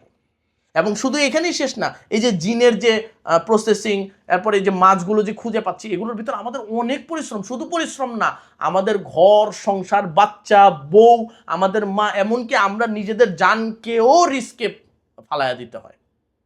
এটা এত সহজ বিষয় না কিন্তু। সেটার জন্যই যতটুকু না নিলে হয় আমরা কিন্তু ততটুকু বলি।